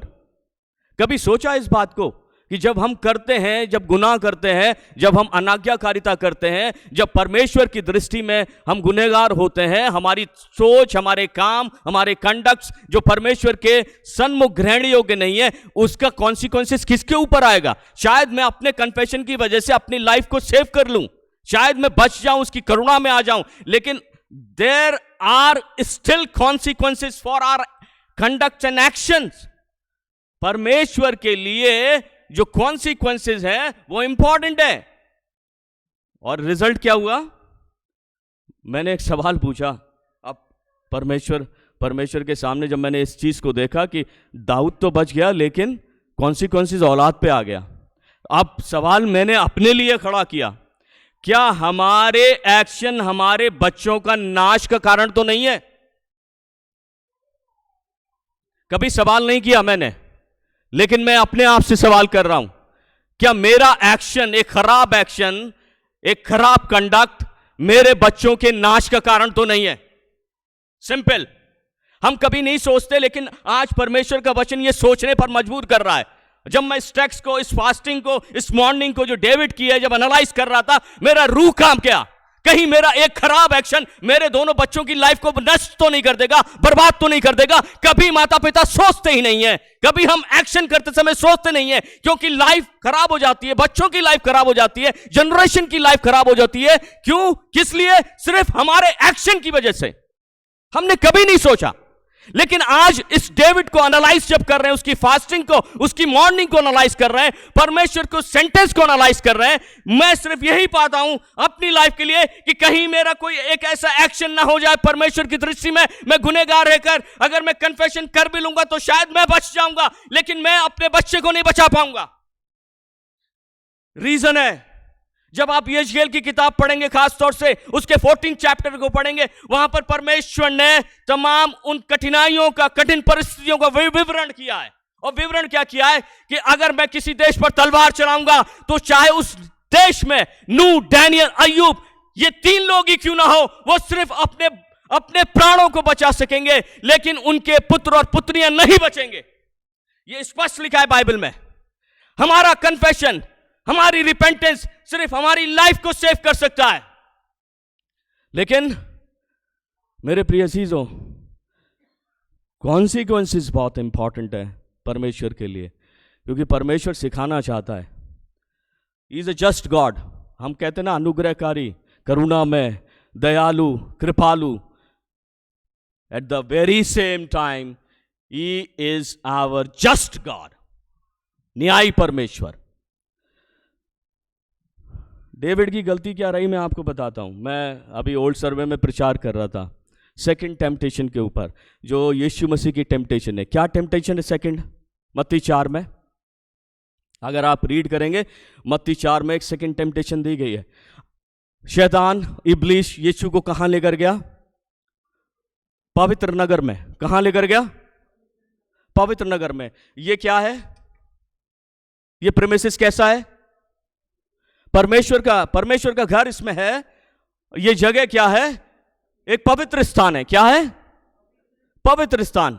आप अंदाजा देखिए, उस विरोधी का अंदाजा देखिए कि जहां पर पवित्रता है, जहां पर पाकीज़गी है, जहां पर परमेश्वर की प्रेजेंस है, जहां पर परमेश्वर खुद मौजूद है, वहां पर उस परमेश्वर के पुत्र को लेकर गया है। काहे के लिए? कि गुनाह में डाल दे। उसी पवित्र नगर में, उसी मंदिर में, वहीं पर गुनाह करा दे और क्या हो? यीशु का खात्मा हो जाए। अभी हमारे साथ भी ऐसा ही होता है। हम परमेश्वर की महफिल में, परमेश्वर के घर में, परमेश्वर की प्रेमिसेस में जब आते हैं तो शैतान भी हमारे साथ आता है। किसी को शैतान का आत्मा लेकर आता है, किसी को परमेश्वर का आत्मा लेकर आता है। हम एनालाइज नहीं कर पाते कि हम किस आत्मा के साथ में आ रहे हैं, क्योंकि शैतान का एजेंडा है कि पवित्र नगर में, पवित्र घर में, परमेश्वर की पवित्र महफिल में ही गुनाह करा दे, है ना। तो कंगूरे पे ले जाने का क्या कारण था? कंगूर में ले जाने का कारण था, कहता है, मैं अज्यूम करता हूं उसकी टेम्पटेशन को, और वो कहता है अपने आप को क्या कर दे, नीचे गिरा दे। क्या कर दे? नीचे गिरा दे। और जब मैं प्रचार कर रहा था ओल्ड सर्वे में, तो मैंने बात कही, परमेश्वर ने जब मुझे पैदा किया, मैं अपनी क्रिएशन पे मनन कर रहा हूं, परमेश्वर ने जब मुझे पैदा किया, मेरे एक स्टैंडर्ड को सेट किया उसने। ये मेरा स्टैंडर्ड है, ये मेरे बेटे का स्टैंडर्ड है, ये मेरी बेटी का स्टैंडर्ड है, ये मेरी पाकीज़गी का स्टैंडर्ड है, ये स्टैंडर्ड को मेंटेन करेगा। लेकिन शैतान क्या कहता है? इस स्टैंडर्ड से अपने आप को नीचे गिरा। ये पवित्रता को जो स्टैंडर्ड है, ये राइचियसनेस के जो स्टैंडर्ड है, इससे अपने आप को नीचे गिरा। अभी हम अपने गुड कंडक्ट की बात कर रहे हैं। अगर मैं गुड कंडक्ट अपनी लाइफ में रखता हूं, मैं अच्छी बातों को बोलता हूं, लेकिन शैतान क्या चाहता है कि मेरे मुंह से ये गुड कंडक्ट ना निकले, मेरी लाइफ से ये गुड कंडक्ट ना निकले। उसका एजेंडा है कि हम इस गुड कंडक्ट से अपने आप को नीचे गिरा दें। ये एजेंडा है उसका। और यीशु को खड़े होकर वो कहता है अपने आप को नीचे गिरा दे। शैतान हमसे कहता है नीचे गिराओ। और इसलिए जब हम लोगों की लाइफ को एनालिसिस करते हैं ना, तो एक सेंटेंस बोलते हैं। वो सेंटेंस क्या था? ये तो बहुत गिरा हुआ आदमी है। बोला है कभी किसी के लिए? ये तो बहुत गिरा हुआ आदमी है। कैसे जाना गिरा हुआ आदमी है? उसके कंडक्ट की वजह से ना। तो कंडक्ट खराब कैसे हुआ? कंडक्ट खराब ऐसे हुआ क्योंकि शैतान ने चाहा कि नीचे गिरा दे अपने कंडक्ट्स को, और गिर गए हम। वो कहीं किसी स्थान पर छोड़ता नहीं। मैं जब उसकी टेम्पटेशन को एनालाइज कर रहा था, उसकी फास्टिंग को एनालाइज कर रहा था, आत्मा लेकर गया कहां पर? जंगल में। परमेश्वर कहां लेकर जा रहा है? जंगल में। और उसे 2 बार शैतान लेकर गया। हम प्रेयर में होते हैं, आत्मा हमें कहता है प्रेयर में चलो, और उस प्रेयर में से परमेश्वर का विरोधी आता है, वो हमें कहीं और लेकर चला जाता है। आप फास्टिंग एनालाइज कीजिए, उस टेक्स्ट को एनालाइज कीजिए। हमको परमेश्वर का आत्मा गाइड कर रहा है, परमेश्वर का आत्मा यीशु को गाइड कर रहा है कि जंगल में जा, और वो जंगल में गया है। लेकिन वहां पे इब्लीस खड़ा है, और इब्लीस खड़ा होकर उसको कहां पर ले गया? मंदिर के कंगूरे पर, ऊंचे पहाड़ पर। कौन लेकर गया? इब्लीस लेकर गया, है ना। नीचे गिरा दिया।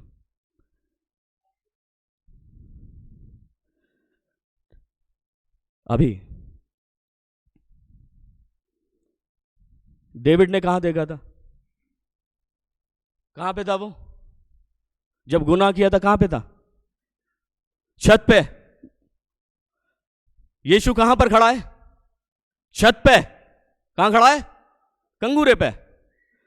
और शैतान कहां दिखा रहा है? नीचे। डेविड कहां देख रहा है? नीचे। जब हम नीचे देखते हैं तो समझ में गिरने के चांसेस बढ़ जाते हैं। लेकिन परमेश्वर कहां दिखाना चाहता है? कहां दिखाना चाहता है? ऊपर। बोले हालेलुया। परमेश्वर का आत्मा हमें कहां दिखाना चाहता है? ऊपर। ऊपर दिखाना चाहता है। तो कहां देखें? नीचे या ऊपर? ऊपर। हमारी आंखें कहां होनी चाहिए? दाऊद कहता है मैं अपनी आंखें कहां लगाऊंगा? क्योंकि पहले नीचे लगाई थी, अभी कहां लगाना चाहता है? ऊपर। पर्वतों की ओर लगाना चाहता है। पर्वतों की ओर क्यों? क्योंकि वहां पर किसका निवास है? परमेश्वर का। जहां परमेश्वर है, अपने विजन को, अपनी आंखों को उस तरफ लगाएं, वरना गिरने के चांसेस बढ़ जाएंगे। मैं फिर से कहता हूं, हमारे एक्शन, हमें एनालाइज करने की ज़रूरत है। हमारे एक्शन कहीं हमारे बच्चों की लाइफ को ख़राब ना कर दें, उनके जीवन को बर्बाद ना कर दें। क्योंकि डेविड के एक्शन की वजह से उसके बेटे की मृत्यु हुई थी। हमारे साथ ऐसा नहीं होना चाहिए। Let us move on. Daniel chapter 6,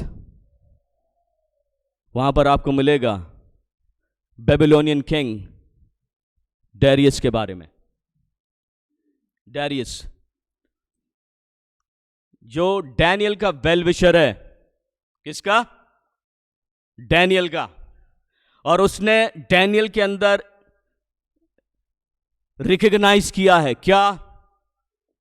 उसका जो सेंटेंस है, ये सेंटेंस है, डैनियल के अंदर उत्तम आत्मा रहती है। बोले हालेलुया। वहां पे जो शब्द है आप पढ़िएगा, डैनियल के चैप्टर को पढ़िएगा, 5th चैप्टर को पढ़िएगा, वहां पे आपको मिलेगा डैनियल के अंदर उसने रिकॉग्नाइज किया उत्तम आत्मा। उत्तम आत्मा का अर्थ है परमेश्वर का आत्मा। ठीक है, किसका? परमेश्वर का आत्मा।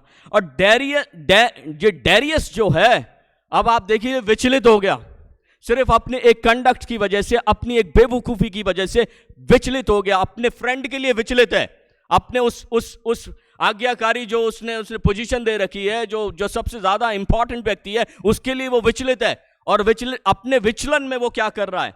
Darius fasted for Daniel safety. उसने जो है दानियल की सेफ्टी के लिए उपवास किया। पर्टिकुलरली आप निकालें 18 वर्ष से, अगर आप 23 वर्ष से पढ़ेंगे, 23 वर्ष तक पढ़ेंगे तो आपको समझ में आ जाएगा। जब उसने साइन कर दिया, डैनियल पकड़ा गया, लोग नहीं माने क्योंकि उसने बचाने की बहुत कोशिश की। ऐसा लिखा है वो शाम तक कोशिश करता रहा डैनियल को बचाने की। किस तरीके से मैं इस डैनियल को बचाऊं, कोशिश करता रहा, क्योंकि अजीज है डैनियल, परमेश्वर का भक्त है, अजीज है। मेरे प्रिय अजीज हो, आप ये देखिए कि एक बेबीलोनियन किंग जिसका नाता परमेश्वर से नहीं है, वो परमेश्वर के भक्त को बचाने की क्या कर रहा है? कोशिश कर रहा है। बोले हालेलुया। ऐसे हमारे अंदर जज्बा होना चाहिए कि किसी एक परमेश्वर के भक्त का जीवन अगर संकट में है तो हम उसके जीवन के लिए परमेश्वर से नित्य प्रार्थना करें, उसको बचाने की कोशिश करें। और डैरियस क्या कर रहा है? डैरियस अपने मित्र के लिए क्या कर रहा है? प्रार्थना कर रहा है। उसका एक सेंटेंस मैं आपके सामने बोलता हूं। उसने बड़े विश्वास के साथ इस बात को बोला। वर्स 16 में लिखा है, डैनियल चैप्टर 6 वर्स 16, तेरा परमेश्वर, जब सेंटेंस कंप्लीट हो जाए बोलना अपने आप हालेलुया, तेरा परमेश्वर जिसकी तू नित्य उपासना करता है वही तुझे बचाए। हालेलुया, है ना। और 18 वर्स में लिखा है, ही फास्टेड होल नाइट, रात भर फास्टिंग किया उसने। ही डिड नॉट स्लीप, वो सोया भी नहीं, ऐसा लिखा है। उसने अपने मनोरंजन के सारे साधनों को क्या कर दिया? अलग कर दिया। मैं अपने आप को एंटरटेन नहीं कर सकता क्योंकि मेरा मित्र जो है, मेरा प्रिय जो है, तकलीफ में है, और उस तकलीफ में वो अपने प्रिय के लिए क्या कर रहा है? फास्टिंग कर रहा है। ना, सोया भी नहीं वो। एक चीज नजर आती है ना, खाली दिन की फास्टिंग नहीं होती है। हमारे जहन में खाली दिन की फास्टिंग होती है ना। हम खाली दिन की फास्टिंग को सोचते हैं कि हाँ शायद ये दिन की फास्टिंग है, लेकिन डैरियस तो नाइट फास्टिंग पर है। किस पर? नाइट फास्टिंग पर। अगर वो सोया नहीं है तो क्या कर रहा होगा? बोलिए। मैं अज्यूम कर रहा हूं डैरियस को, वो चल कर, टहल कर, विचलित होकर प्रार्थना कर रहा होगा, हे डैनियल के परमेश्वर, डैनियल की हिफाजत करना। हे डैनियल के परमेश्वर, डैनियल की हिफाजत करना। हे डैनियल के परमेश्वर, डैनियल की हिफाजत करना। ये उसका विचलन है। मेरे प्रिय अजीजों, इंपॉर्टेंट है। प्रेरितों के काम उसके 12वें चैप्टर को जब हम पढ़ते हैं, वहां पर पतरस जो परमेश्वर का लीडर है, डिफिकल्ट स्टेज में है। परमेश्वर की कलीसिया क्या कर रही है? बोलिए, क्या कर रही है? प्रार्थना कर रही है।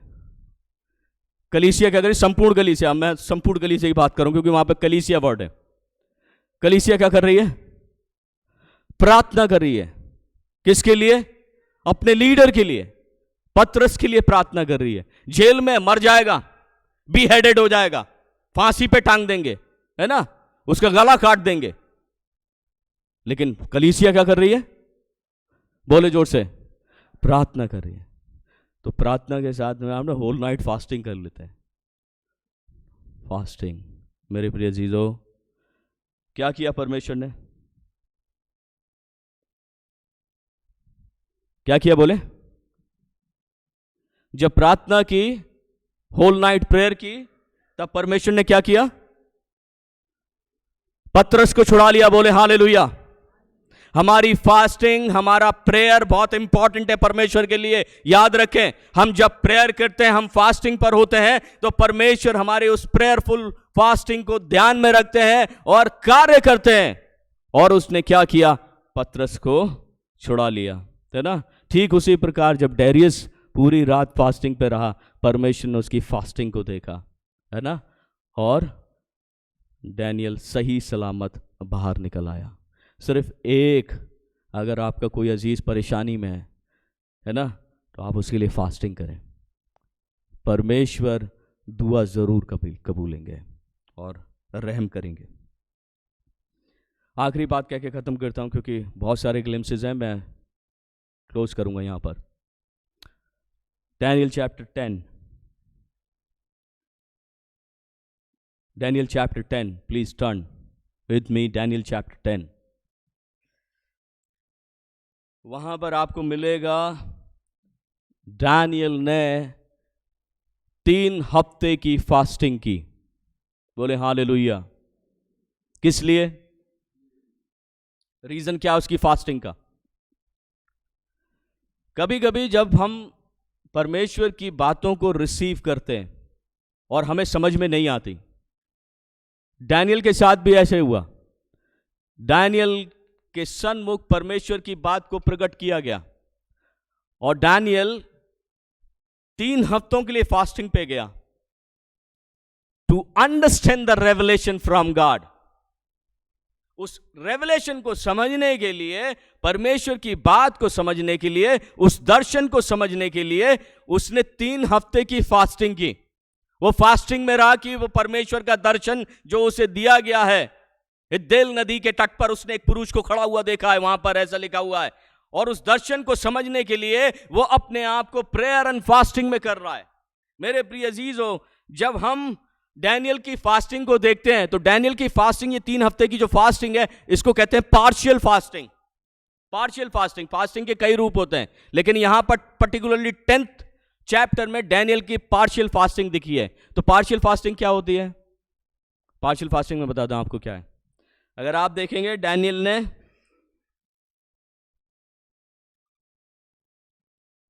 प्लेजेंट ब्रेड खाना छोड़ दिया, मीट खाना छोड़ दिया, दाखरस पीना छोड़ दिया। 3 चीजें उसने छोड़ी हैं। वहां पे आप पढ़ोगे, स्टडी करोगे, वहां पे 3 चीजें छोड़ी हैं। Pleasant bread, meat and wine छोड़ दी पर डैनियल ने। ये पार्शियल फास्टिंग है। तो क्या खाया होगा उसने? पार्शियल फास्टिंग में हम ब्रेड छोड़ देते हैं, तो हम काय पे आ जाते हैं? फ्रूट्स पे। काय पे? तो डैनियल क्या खाया होगा? फ्रूट्स, वेजिटेबल्स, हैं? फ्रूट्स और वेजिटेबल्स पे आ गया। और पार्शियल फास्टिंग में सबसे इंपॉर्टेंट ड्रिंक क्या है? Any guess? वाटर। क्या? वाटर। सबसे सेक्रेट ड्रिंक क्या है? वाटर। जब हम पार्शियल फास्टिंग में होते हैं, तो हमारे सामने फ्रूट्स हो सकते हैं, हमारे सामने ब्रेड छोड़ के जो सेक्रेट वाटर है उसको हम रख सकते हैं। वो सेक्रेट ड्रिंक है ना। तो डैनियल भी पार्शियल फास्टिंग पे है। तो जब कभी हमें परमेश्वर की बात समझ में नहीं आती, तो हम क्या करें? हमको फास्टिंग में जाना चाहिए, हमको प्रार्थना करना चाहिए। प्रभु, मेरे पास बहुत सारे लोग आते हैं, प्रभु के सेवक से पूछते हैं, पादी साहब हमने एक ड्रीम देखा है। क्या देखा है? ड्रीम देखा है, उसका मतलब हमें समझाइए। तो उसका मतलब जानने के लिए क्या करना चाहिए? बोले, फास्टिंग, प्रेयर करना चाहिए। डैनियल क्या कर रहा है? उसने भी दर्शन देखा है, वो भी फास्टिंग में कर रहा है, लेकिन पार्शियल फास्टिंग में। जब तक उसे समझ में नहीं आ गया तब तक वो फास्टिंग पे रहा, और परमेश्वर ने उसे दर्शन को समझा दिया। तो मेरे प्रिय अजीजों, ये चंद ग्लिम्सेस हैं हमारी फास्टिंग कैसी होनी चाहिए, क्योंकि जब हम फास्टिंग रखते हैं और अनयूजुअल फास्टिंग होती है हमारी, तो परमेश्वर अनयूजुअल काम भी करते हैं, मिरेकुलस काम करते हैं। प्रार्थनाओं को सुनते हैं, जो कलीसियाओं के लिए प्रार्थना की जाती है परमेश्वर के बंदों की तरफ से, उन प्रार्थनाओं को सुनते हैं। उस फास्टिंग में जो प्रार्थना की जाती है खास तौर से, है ना, गुनाहों की माफ़ी परमेश्वर देते हैं। फिर जब हम डेविड पे आते हैं, तो डेविड ने मॉर्निंग की अपने बेटे के लिए और आशा की कि शायद परमेश्वर अपने डिसीजन को बदल दे, लेकिन परमेश्वर तो जस्ट गॉड है। तो हम इस बात के लिए भी अपने आप को बिल्कुल सचेत रखें कि मेरा कोई ख़राब एक्शन मेरे बच्चों की लाइफ को ख़राब नहीं करना चाहिए। मेरे प्रिय अजीजों, क्योंकि हम सिर्फ और सिर्फ अपने रिपेंटेंस और अपने कन्फेशन की वजह से, अपनी फास्टिंग की वजह से अपने जीवन को बचा सकते हैं खाली, ठीक है। और अगर कोई आपका निजी किसी तकलीफ़ में, उसे सेफ्टी की ज़रूरत है, उसकी सेफ्टी के लिए प्रार्थना करें।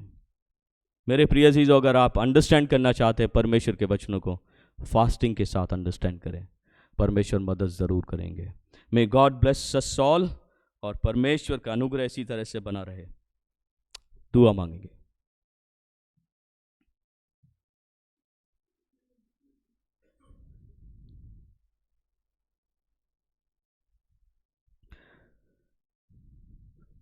पिता परमेश्वर, धन्यवाद देते हैं इन पवित्र मुबारक वचनों के लिए, जो प्रभु हमारी लाइफ में, हमारे जीवनों को बदलने के लिए प्रभु दिए। पिता परमेश्वर, हम धन्यवाद देते हैं, तो एक पवित्र जन की प्रार्थना के जरिए पूरी कौम को प्रभु बचाता है, रहम बरसाता है। पिता परमेश्वर, हम धन्यवाद देते हैं कि तू न्यायी परमेश्वर है, न्याय करता है। धन्यवाद देते हैं पिता परमेश्वर कि अगर हमारे करीबी मित्र हमारे लिए प्रार्थना करते हैं तो उनकी प्रार्थनाओं को भी सुनता है, फास्टिंग करते हैं उनकी फास्टिंग को कबूलता है। हम धन्यवाद देते हैं पिता परमेश्वर की जब हम अपने जीवन में अपनी प्रार्थनाओं के, अपने रेवलेशन के उत्तर में प्रार्थना करते हैं, फास्टिंग करते हैं, उनको भी सुनता है और प्रभु हमें समझाता है। पिता, हमारे जीवन में जो हमने सीखा है, हम इन बातों में प्रभु आगे बढ़ते जाएं, ताकि तेरा अनुग्रह पिता हमें संभाले और हम आशीष पाएं। हम जब भी उपवासी हों, हमारे उपवास की भर्त्सना ना हो, वरन पिता परमेश्वर वो स्वीकारे जाएं और प्रार्थनाएं सुनी जाएं। सबके जीवनों के ऊपर करुणा करें। जितनों ने आज तेरे वचन को ग्रहण किया है, सबके जीवनों के ऊपर प्रभु तेरी करुणा बरसे, आशीषें बरसे, अनुग्रह बरसे, और एक शांति प्रिय जिंदगी लोगों की लाइफ में हो, खुदावन यीशु मसीह के वसीले से, आमीन।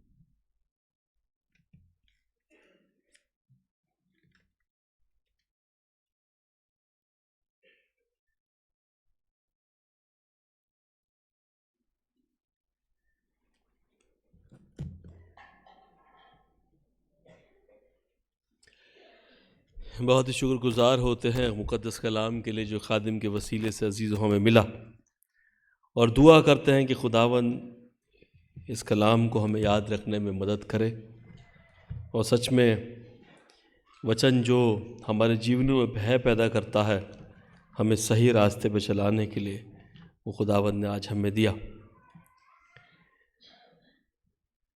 आइए अजीज़ों, हम इबादत को अंजाम देते हुए एक और गीत, कलीसियाई गीत गाएंगे, जिसमें अपनी ऑफरिंग्स को खुदा के लिए देंगे।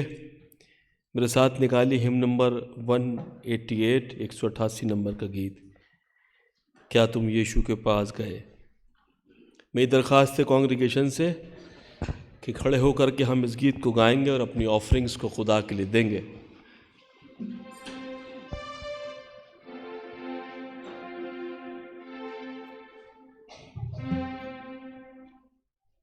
हिम नंबर 188, क्या तुम यीशु के पास गए।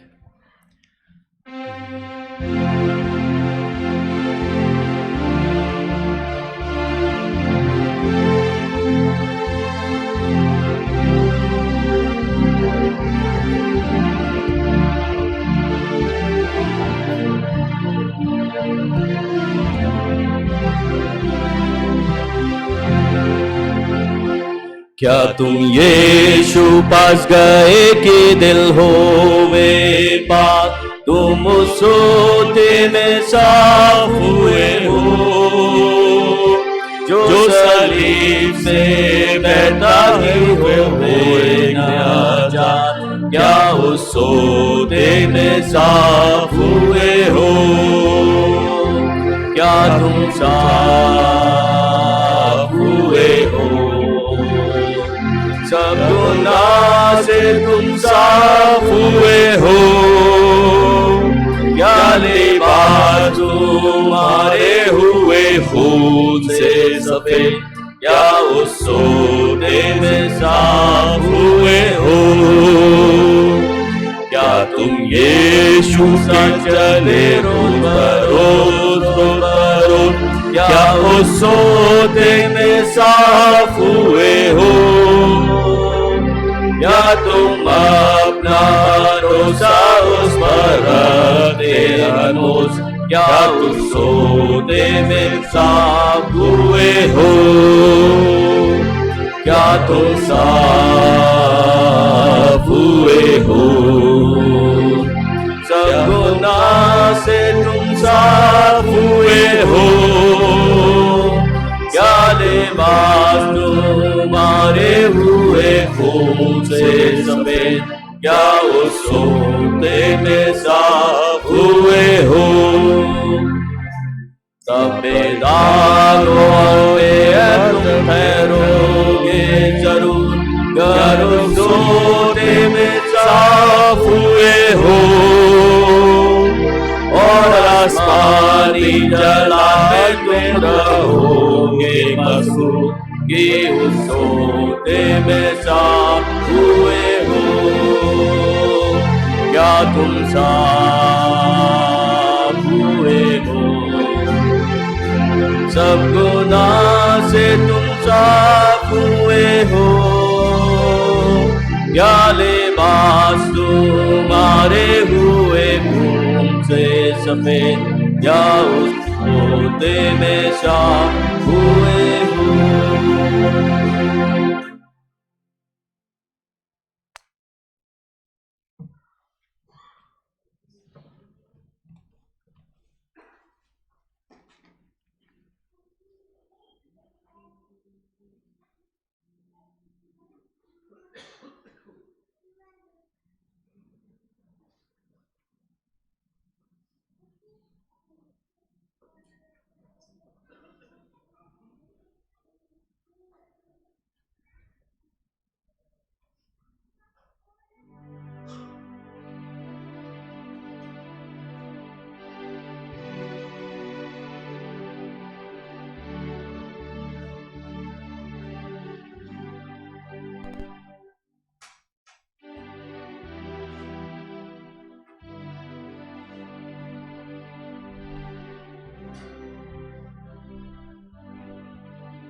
दुआ मांगे।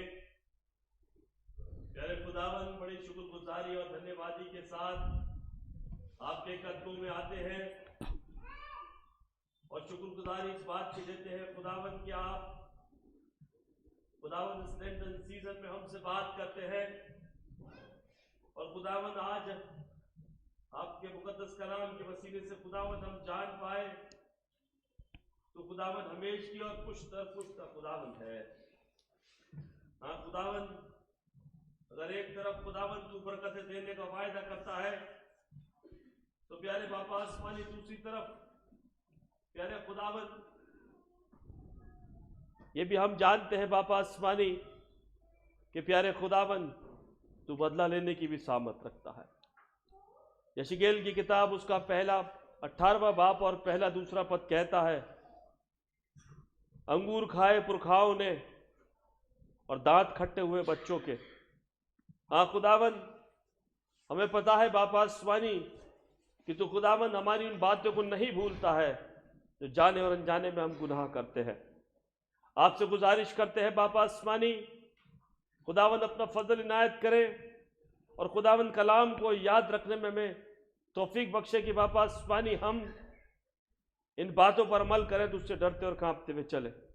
खादिम पर अपना फजल करना कि और खुदावन तेरे कलाम से मुलव्वस हो और हम तेरे कलाम को सीख सकें। दुआ करते इस हदिये के लिए जो आपके बच्चों ने खुदावन शुक्रगुजारियों में दिया है। आपसे गुजारिश है बापा आसमानी, आप इसे कबूल कीजिए। जब ये आपकी खिदमत में इस्तेमाल किया जाए तो ये देने वाले आसमानी बरकतों को हासिल करें और पुष्ट दर पुष्ट खुदावन तेरा शुक्र अदा करते रहे।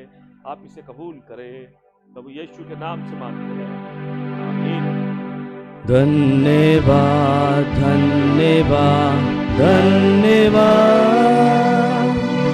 सारी आशीषों के सोते धन्यवाद धन्यवाद धन्यवाद धन्यवाद, सारी आशीषों के सोते धन्यवाद, सारी आशीषें आती ऊपर से। हालेलुया, धन्यवाद धन्यवाद धन्यवाद, सारी आशीषों के सोते धन्यवाद।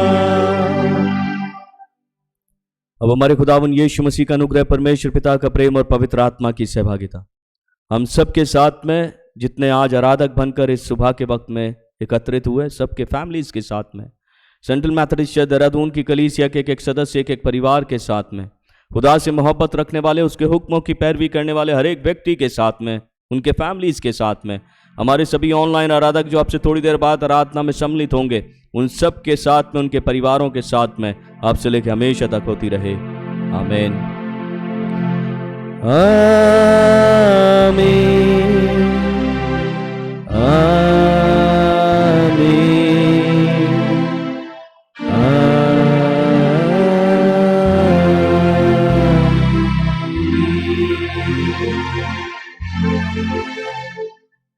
God bless you.